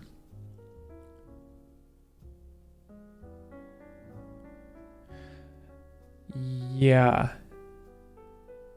So for that, I believe there isn't much to do because, well, that's an edge case. This needs to be addressed. This needs to be considered, of course, because there are people that use those settings for better visibility, and that should definitely be addressed. But I think this blue dot should pretty much help you realize that this is a new incoming message, you need to read it. But having, if you had like bold text everywhere, having it be even bolder, even more massive, should be the way to go, I think, here. Or I don't know, it needs to be explored.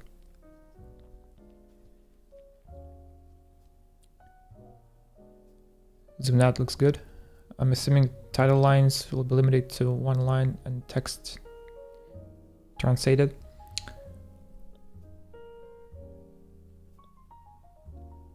Yeah, I think one line is more than enough. You don't need two for titles. I would give the user an option to customize how many lines of text on the preview they can see. So we have 2 per email here. If for any reason you wanted 3 or 4 or 5, I believe that you should have the option to choose that in the settings. So this should be in there for sure.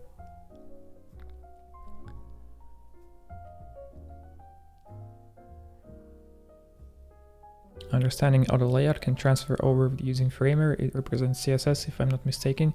Yeah, exactly. Framer works surprisingly similar to Figma. So if you know one, you can you will definitely be able to do stuff in Framer, or vice versa. If you never used Figma, but you've used Framer your entire life, you can also quickly adjust to it.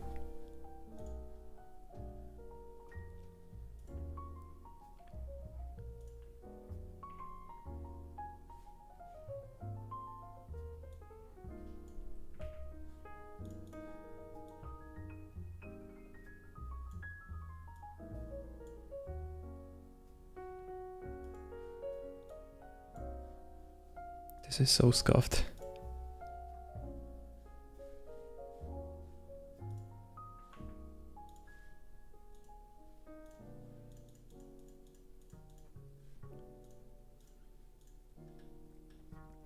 Nah. Although, like, visually this looks more in line with these icons, and it is more balanced in terms of weight, I would say. But unless we go this route,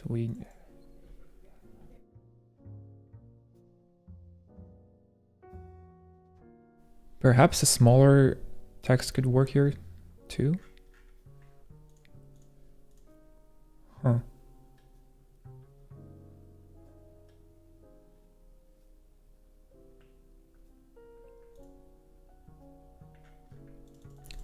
What about other numbers? 3, 4, 5, 6, 7, 8, 9. How do you look when zoomed out?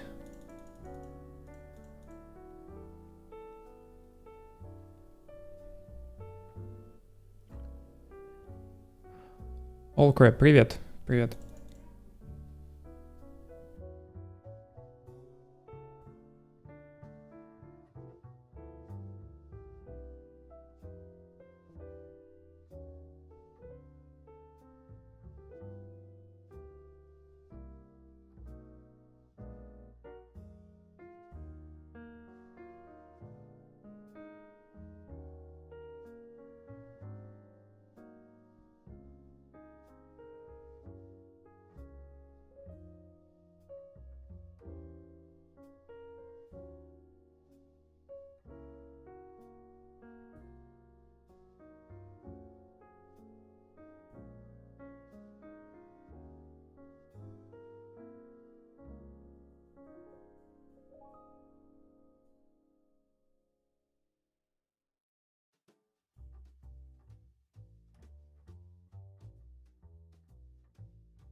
Well, since attachment, thread count, and saved icon are on the same line as the title, if a mail preview has multiple lines with these icons also set, will there be large space on the right? I'll get this large space on the right. If a mail preview has multi-line title. Yeah, that's why I said that for titles, we don't need more than one line, I think. One line is perfectly enough. We need more lines. We need options for having more lines for the preview text that's below the title. But title itself, one should work. So if you had a lot of text in the title, you wouldn't have this. You would have something like a triple dot. And you would have the full preview of the title over here, obviously, once you click on the email.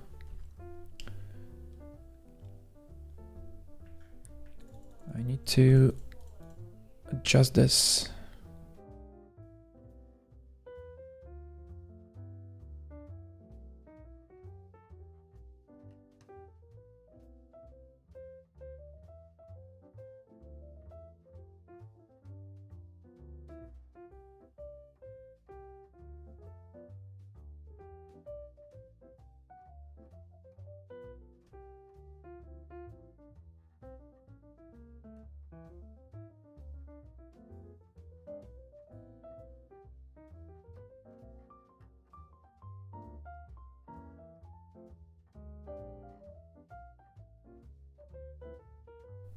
Hey, just found about your channel. What tips would you give to an aspiring product designer?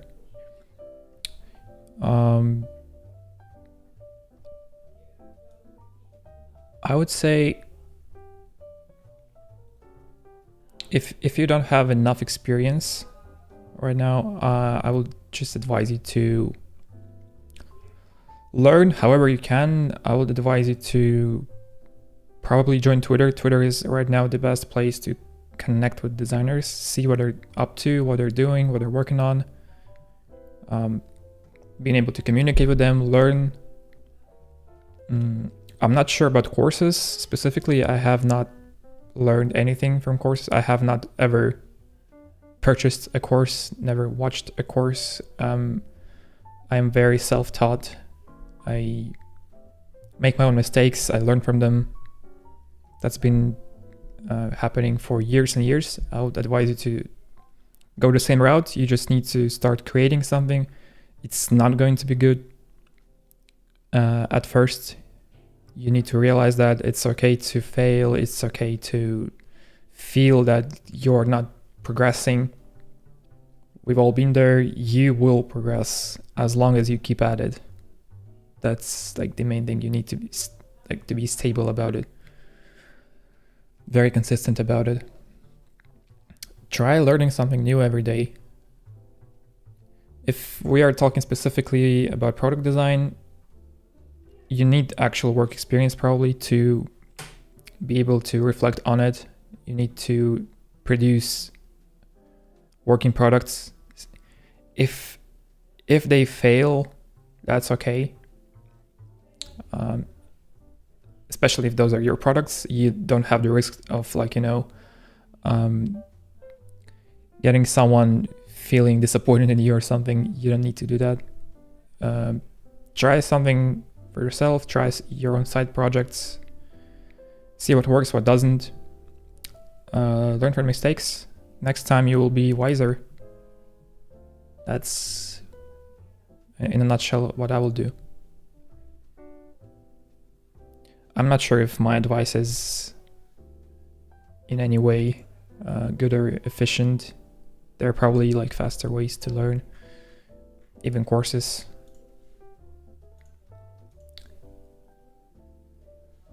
So whatever works for you. I'll be right back. 1 second.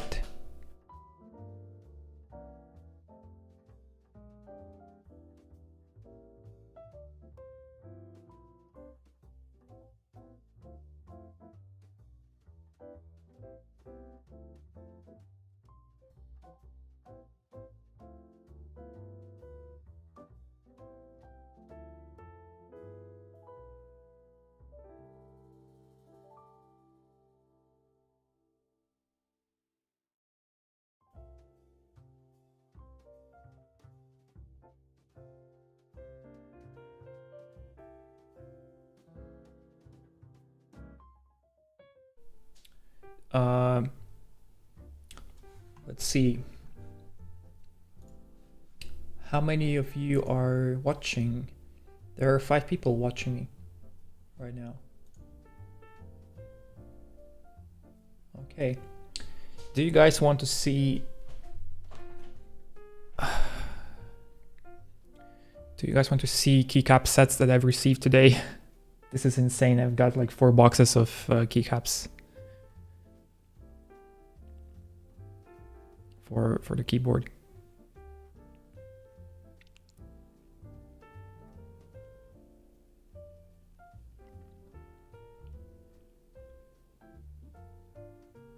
I've like already taken a look at them very shortly, but if you want, I can also show them to you.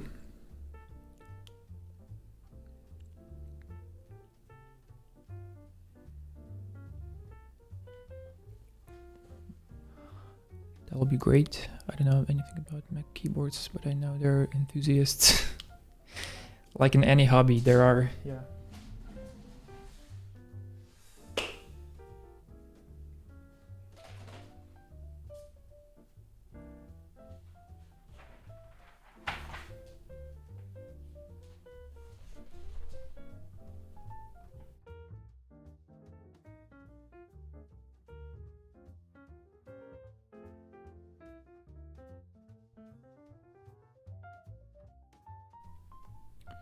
So we have like 4 boxes.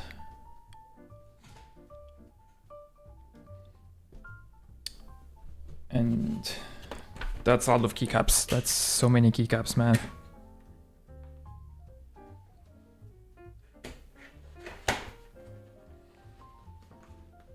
So this one I'm unboxing right now is called Striker.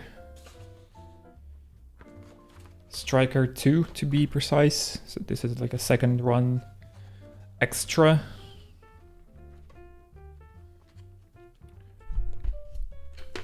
And I'm very scared about like, you know what? I'm going to show you my face on a full screen.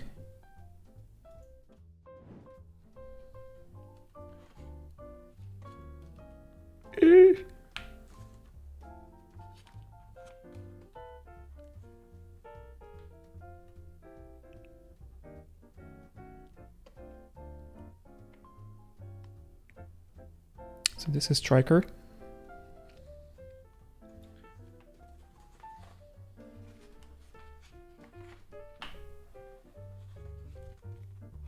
It's a bit difficult when you have to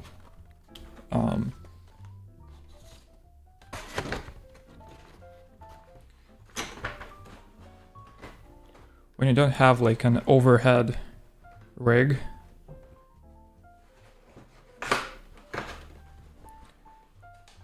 I do have a second camera that is like an Insta360 Insta360 link. I'm so bad at English, I'm so sorry.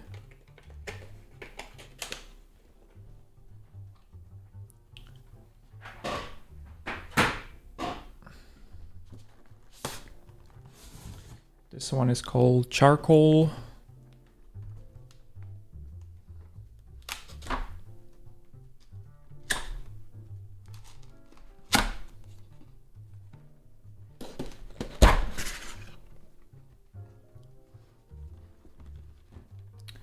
Oof, this one is super black.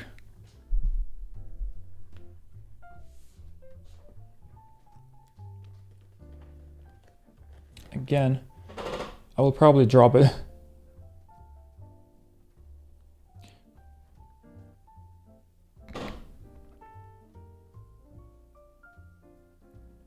This is like very, very dark. Legends are dark gray on black, and this is going to go on my older brother's keyboard.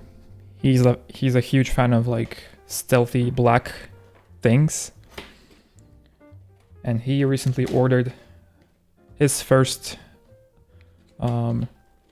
custom mech called QK80 in black, of course.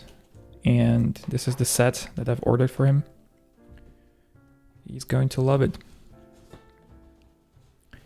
Your English is not bad, honestly. It's on par with people in America. Well, I'm glad to hear that, but I certainly don't possess...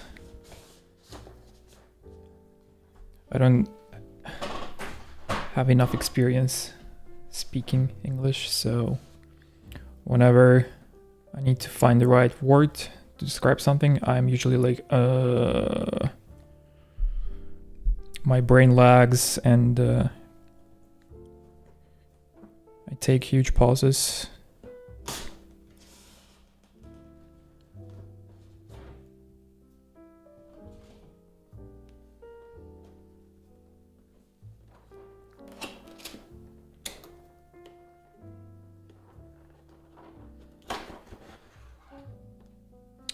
This one is very interesting. This is called PBT Raw. Ugh. Don't drop it, don't drop it. Of course, it's not focused.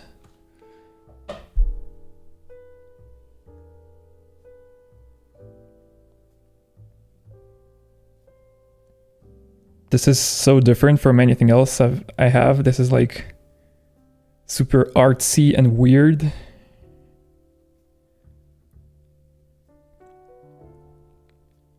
But I do like it.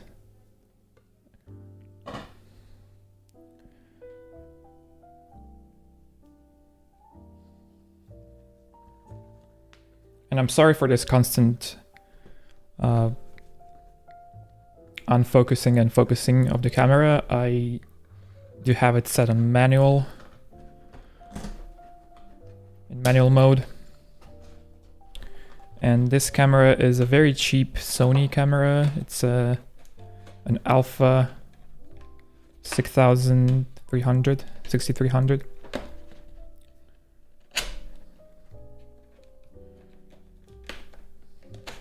Got it for like 400 euros.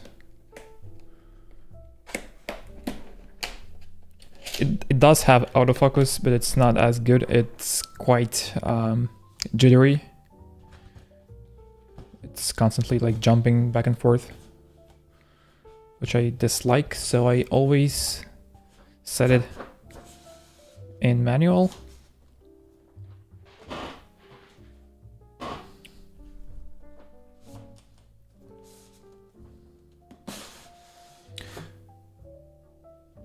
This one is called Cherry Milkshake.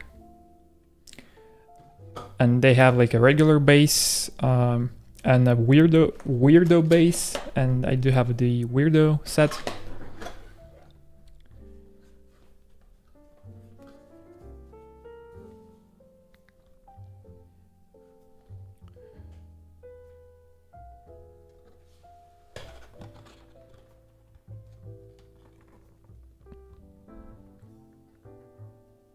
As you can see, those are like super weird legends. And there are more layers of keycaps underneath. Has some color accents too. Like over here, which will match greatly.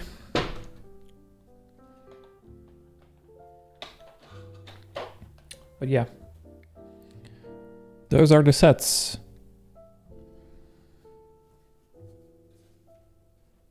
Got them on sale. Novel keys were on clearance sale recently, so I was able to grab a few sets for a nice price.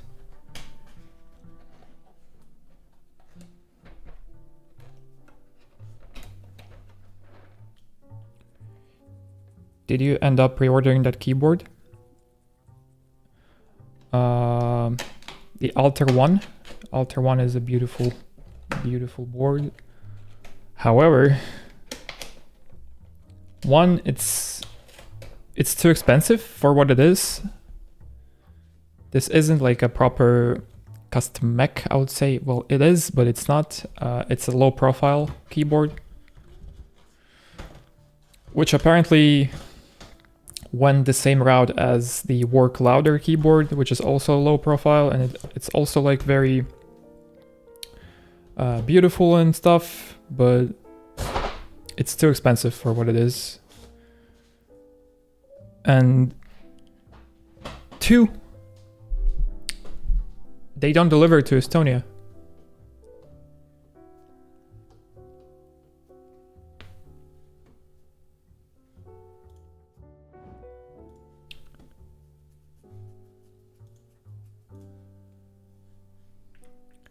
So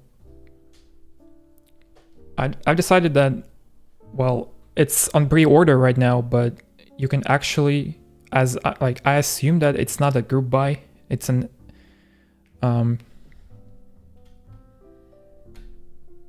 indefinite, how do you say that? You can always buy it. So you can just pre-order it now and you will receive it quicker, but you will be able to order one afterwards, I think. So I think it's not the right time. I will see if, like, I will see reviews if people like it or not. If I decide to buy one, this will probably be a long time from now, maybe next year. I do have a few friends that can help me out with this, because they are not delivering to Estonia, so I'll have to ask them to buy it and send it to me.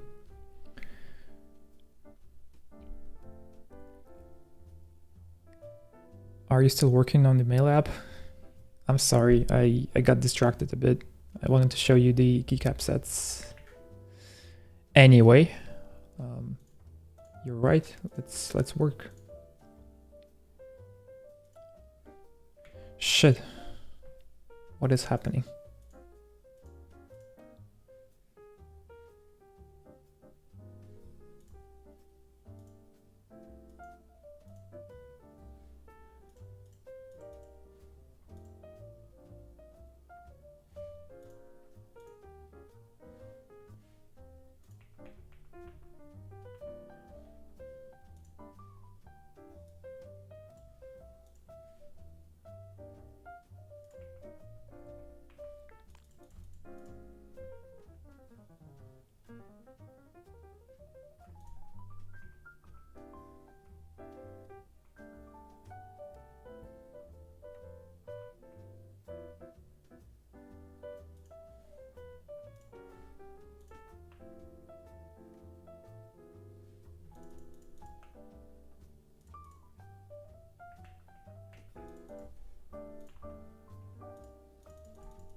Yeah, it's super expensive.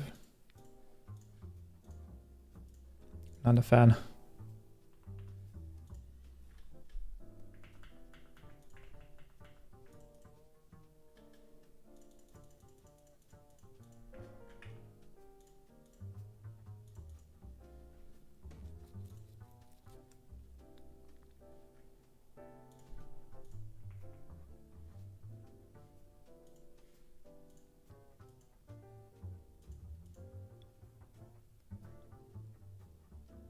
How do you make it? What is going on? I cannot make text fixed height only.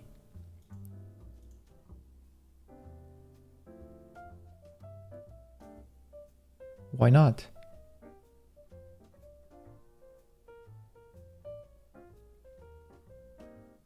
Figma has a new feature to remove the space. Vertical trim. Oh. Oh. Is that it? Is that it? Dude.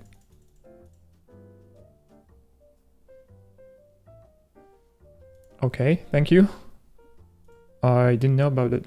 Vertical trim. That's awesome. I've been waiting for this since forever. Lovely.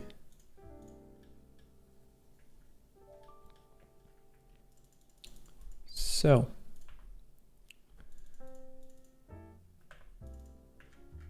Awesome.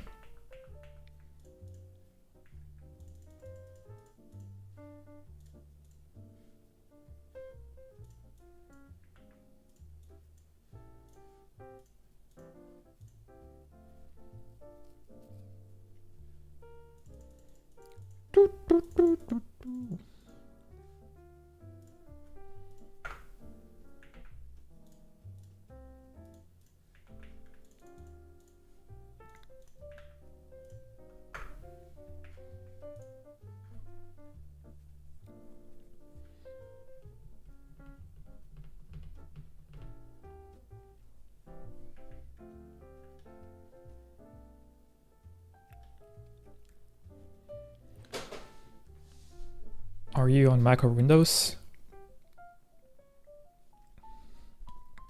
I am on both. Right now I'm streaming from a Windows machine.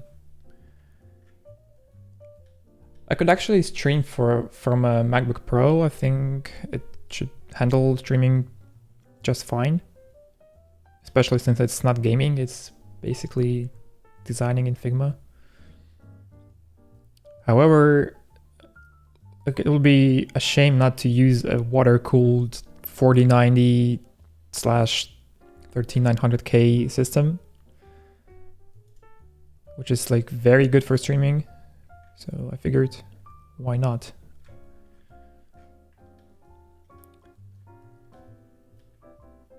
I'm just flexing, I'm sorry.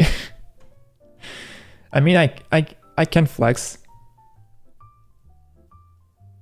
Because I'm very proud of this machine. I've spent so much time, and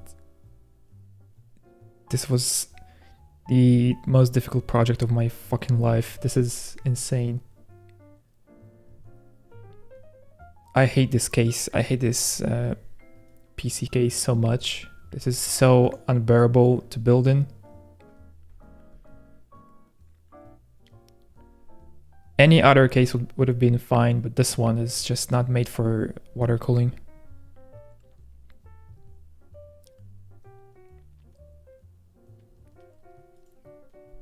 Did you build the PC yourself? Yeah, actually, like building a PC is not complicated, although it always depends on the case.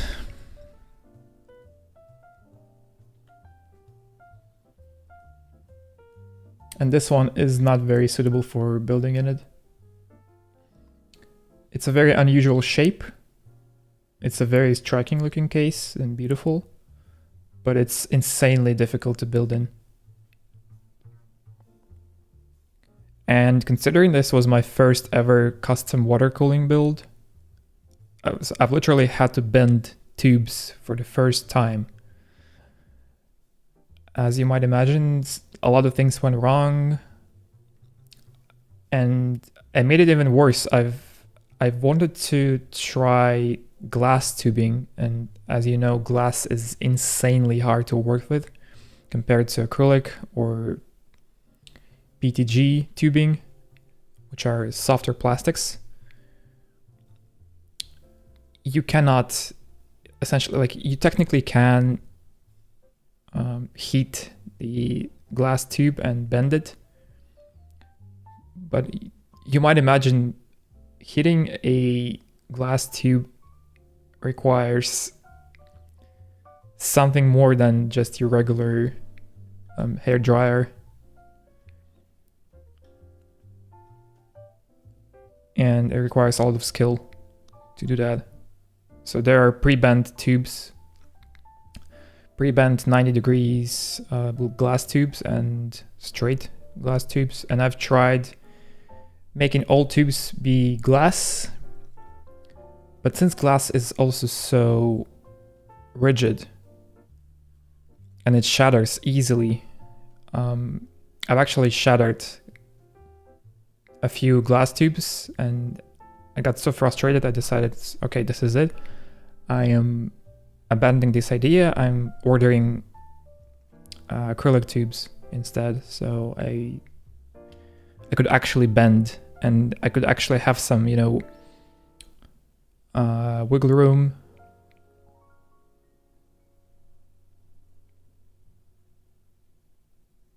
Because acrylic tubes, even though they're hard, you can still bend them to some degree. And by bending, I mean not using any heating, just, you know, mechanically, physically bending them just so that they can get into the fitting. So with glass, I would instantly get shatters, shattered glass and pieces everywhere.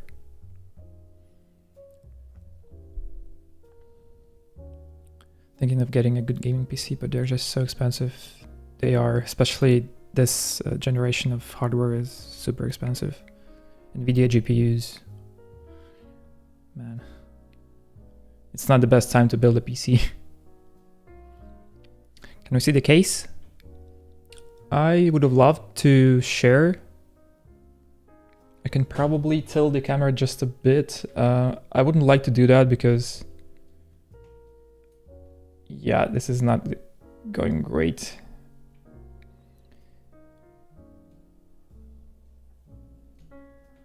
There you go.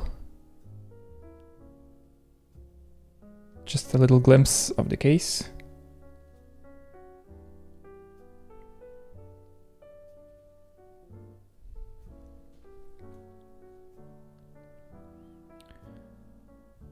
I'm sorry, this entire setup with the light and the camera is so rigid, and I don't like to move around. I would love to have like a second camera somewhere over here that could, you know, share all the stuff on the desk. Perhaps like a top view overhead rig. Or an Insta360 link. But it's now being borrowed by my brother, so I cannot really use it. Would love to see some Framer live streams, videos in the future. Thank you, and welcome to the stream. I'm not very good at Framer, I think. Well, I know how it works. I'm building my website on it. It's just that I'm not as confident to start actually like making tutorials on it or showing the progress. I don't know. I might do that. I might do that actually in the near future, but for now I want to gain a bit more speed, a bit more experience in it. Anyway, let's continue on. What do we need?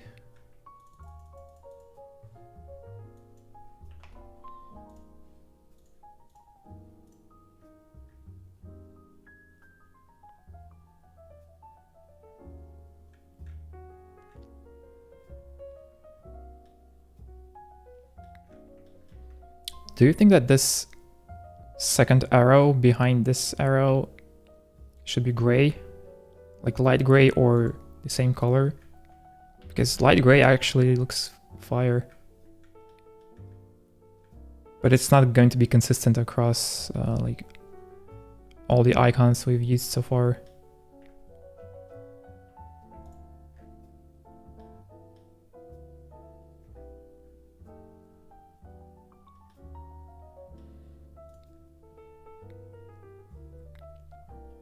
That screen is looking sick, man. Such nice UI. Thank you.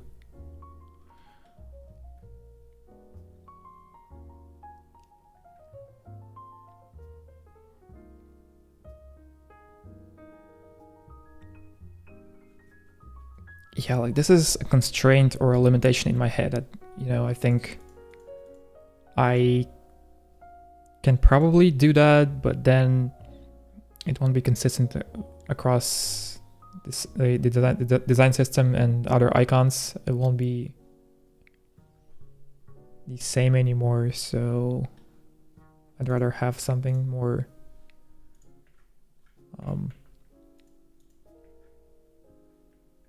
I have it in the same language.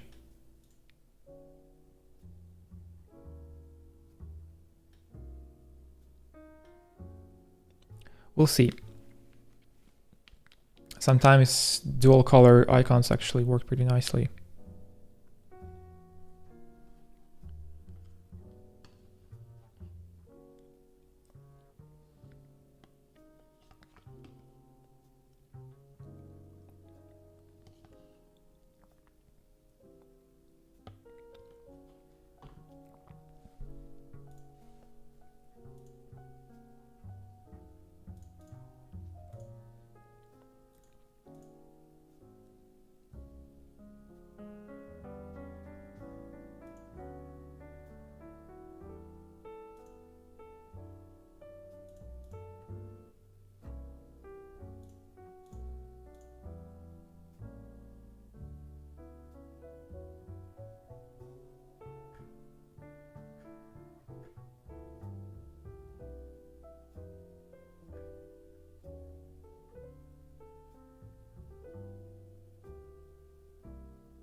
The music is a very basic jazz playlist. Here's the link. It's a work and study jazz written in Korean.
Why do you design with the frame inside another frame?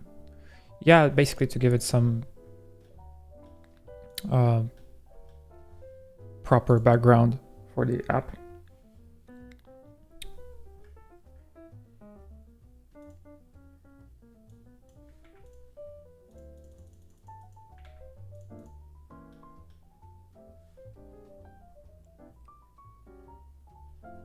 Don't you use the color styles?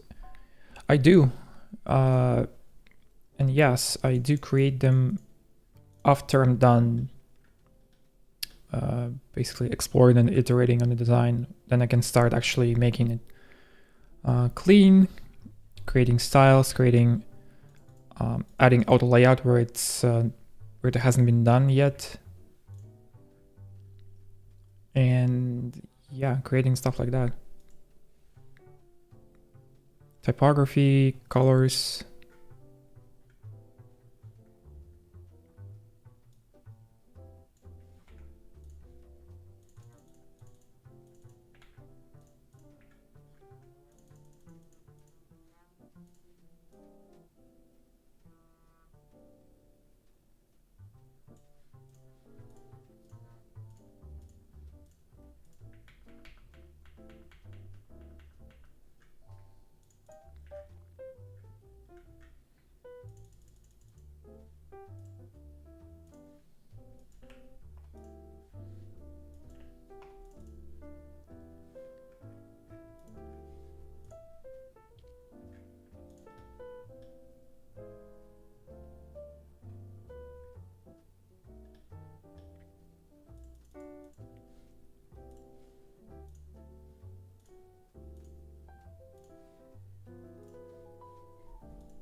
Do you have any recommendations for not very expensive keyboards. I'm a newbie and just want to get a nice mechanical keyboard.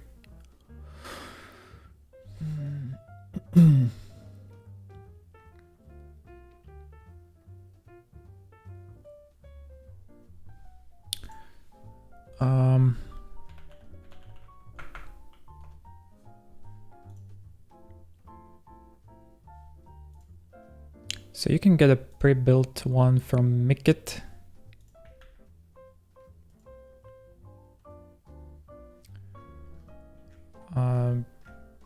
Those are very inexpensive comparatively to like other keyboards. Yeah, like 100 euros, 91 euros. It's even cheaper than most gaming keyboards out there. And those are customizable on the website. You can choose your own switches. I'm not sure if those are hot swap or not. Yes, those are hot swap. Keep in mind, those are plastic. So this is not getting any premium materials, obviously, but this is a very good entry board. Another thing that I would recommend, but the group buy for it is already over. But take a look at what QWERTY Keys is doing. They recently had a group buy for a keyboard called QK80, and they are constantly like selling extra keyboards of their previous group buys, being like QK65. There was something else, QK75 or something. The new QK100 is coming soon. It's a full-size keyboard if you're into that. So I would advise you to join their Discord for QWERTY Keys and follow the updates, because there is going to be a new group buy soon for their new keyboard. Those are like 190 or like 180 / $200 for the base kit, but you will also have to get your switches and your keycaps, so that in total will be about 270 to 80 / $300 at max. Still pretty expensive for someone new to the hobby, but it's a lot less expensive than many keyboards out there.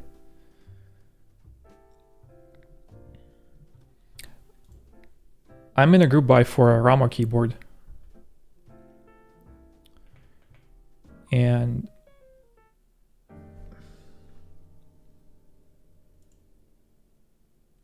so I've got the Thermal Plus by RamaWorks, which costs $460, and this is like a group buy, so I will have to wait for it.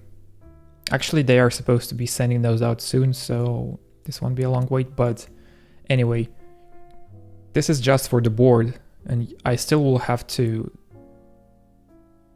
find my own keycaps and switches. So whenever you buy a board, usually what you get is the board itself, the PCB for it, the plate, and perhaps some other accessories.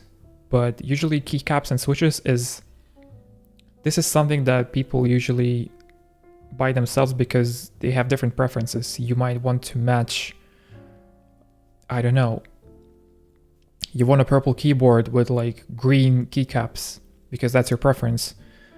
They can't know for sure if you're going to be matching it with like green keycaps or purple keycaps or white, so they are not selling a pre-built keyboard with like everything. Sometimes companies do that, or people do that, but most likely people are going to be getting something they like themselves.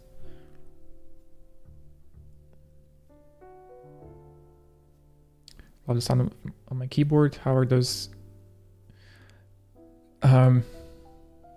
I'll show you. I'll show the keyboard itself first, and it's fucking heavy, man.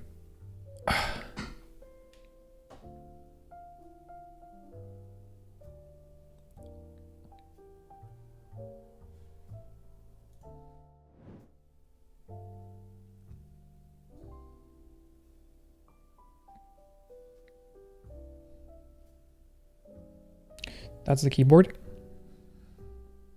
It's freaking heavy. It has this reflective thing on the back, obviously with lots of smudges.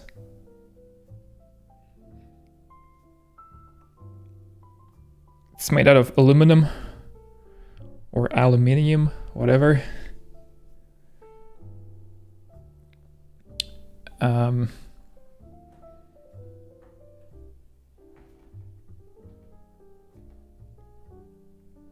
So for like $100, you will probably not be able to find something of this caliber being like a full metal keyboard with like a proper mounting style.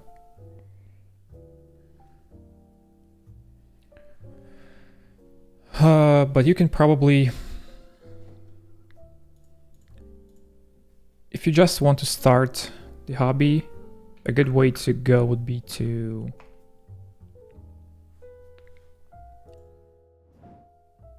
go to KB Defense.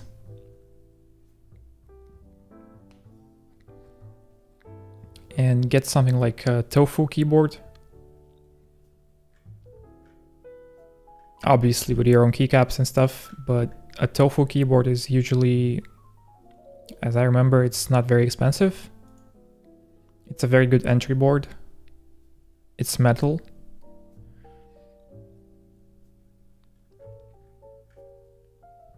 And they have a new version, so they have a Tofu 60 and Tofu 65 2.0. So those are the second versions of their popular keyboards, which have been improved. They have a better sound now, they have a better design, so that'll be a good way to go. $159 for the 60%. And I don't think they have a 65. Oh no, they do. So Tofu 60, which is like a 60% keyboard, a very small board. I do have a 65%, which is, I believe, the best layout so far, because it has arrows and delete, and it's just basically a better version of the 60 layout. 60 is too short. The 60 costs $159, 65 costs $188 on their website. It's still pretty cheap. Like, I consider this to be cheap. And it's probably a very good quality board too.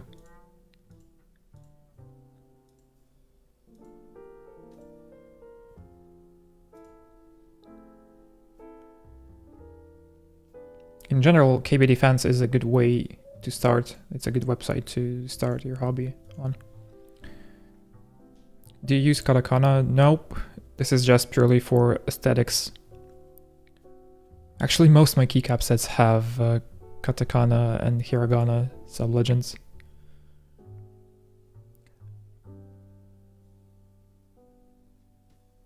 I'm not sure. I think most of my keycap sets have katakana, but one or two sets have hiragana on them. I just like this aesthetic. I like Japanese stuff. So yeah. I would love to learn Japanese though, but I'm not sure if I'll be able to find time for it.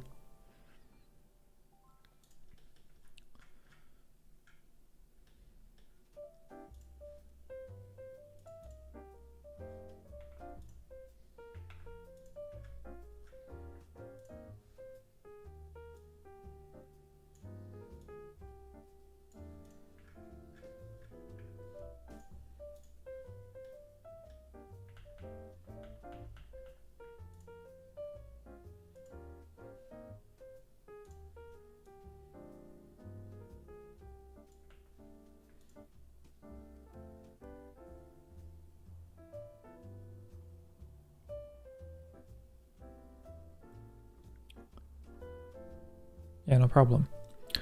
I don't know Japanese, but my daughter does. Cool.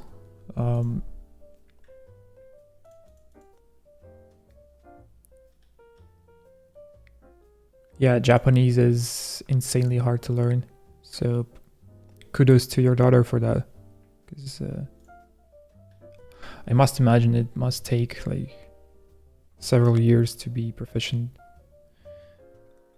to become proficient at it.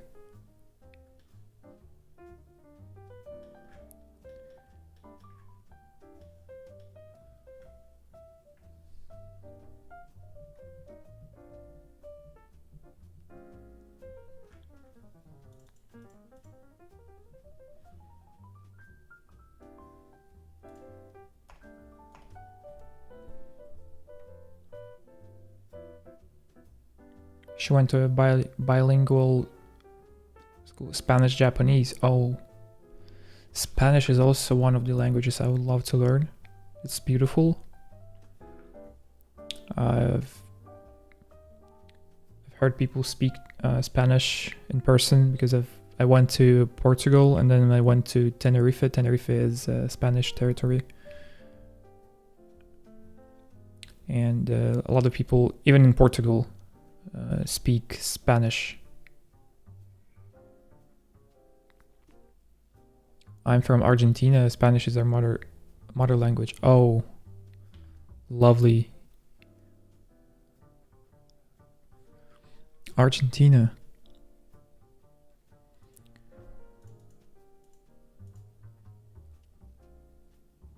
I'm not sure if Argentina is on my list, on my bucket list for visiting. South America is actually very beautiful if you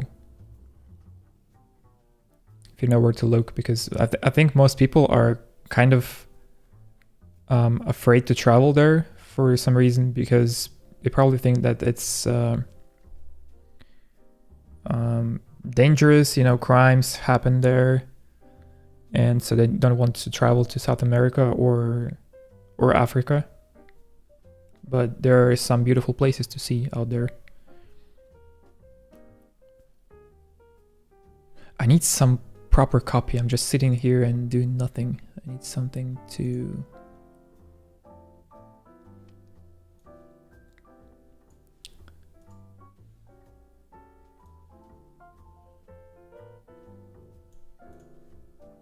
Oops.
No way.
Sorry, must leave. Very interesting. No problem. Thank you for joining and thank you for staying until the very end, because I'm thinking I might actually finish soon. So yeah, thank you for coming. That means a lot to me. Have a good one.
My AirPods just broke.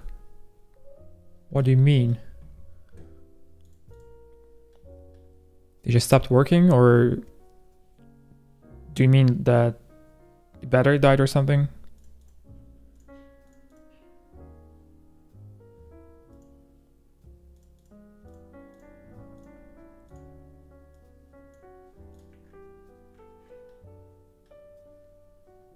Okay. This is starting to look nice.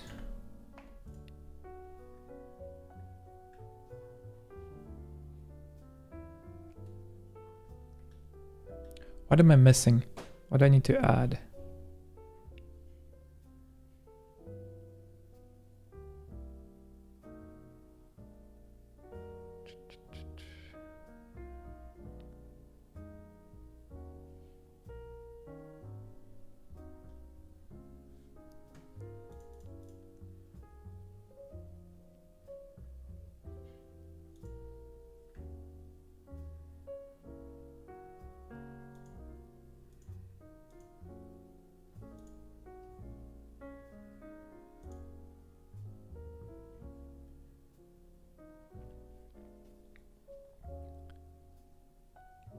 It's been sounding quieter and quieter these past weeks and now nothing.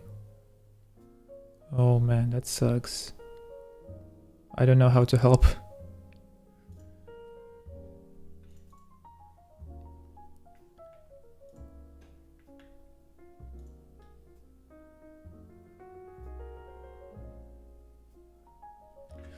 One thing I want to experiment on is whether or not I want to have these be enclosed in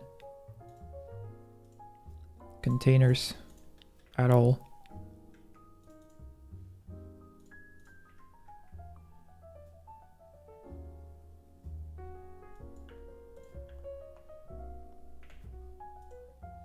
What if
auto layout the fuck out of it.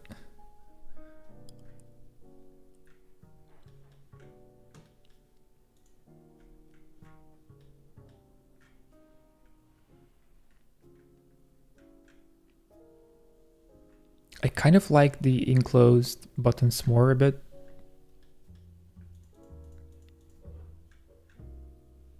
Am I weird?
All right, I think I'm going to be ending the stream for today. We've made some great progress. I am not entirely sure what to add. I think this looks pretty good right now. Apart from perhaps not having folders, and I'm still not sure if I want to support folders here, but I guess people use that feature sometimes, so I'll have to think about it.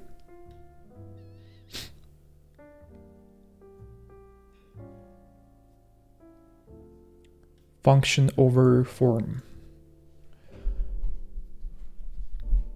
Next time I'll probably be designing either other states.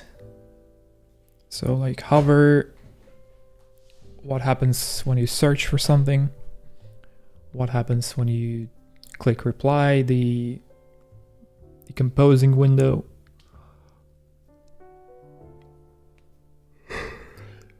settings, stuff like that. So yep, that'll be it for today.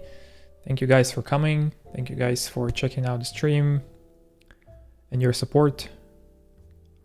If you like this kind of content, don't hesitate to tell me. This actually really helps me to know what you guys like or dislike. So if you have anything to say, please express that. I will be happy to hear you out. Follow me on Twitter. Everything is supposed to be in the description. Also, if anyone wants to support financially, there's a link as well. I'll probably be adding a proper Streamlabs support very soon. So Streamlabs is another way to receive donations. That's one. Second is it's going to allow me to enable alerts on stream. So whenever somebody subscribes to the channel or donates something, an alert will appear on the screen with the sounds and stuff like that. You know what I'm talking about. So I need to set this up, and hopefully next time this will be up and running. But yeah.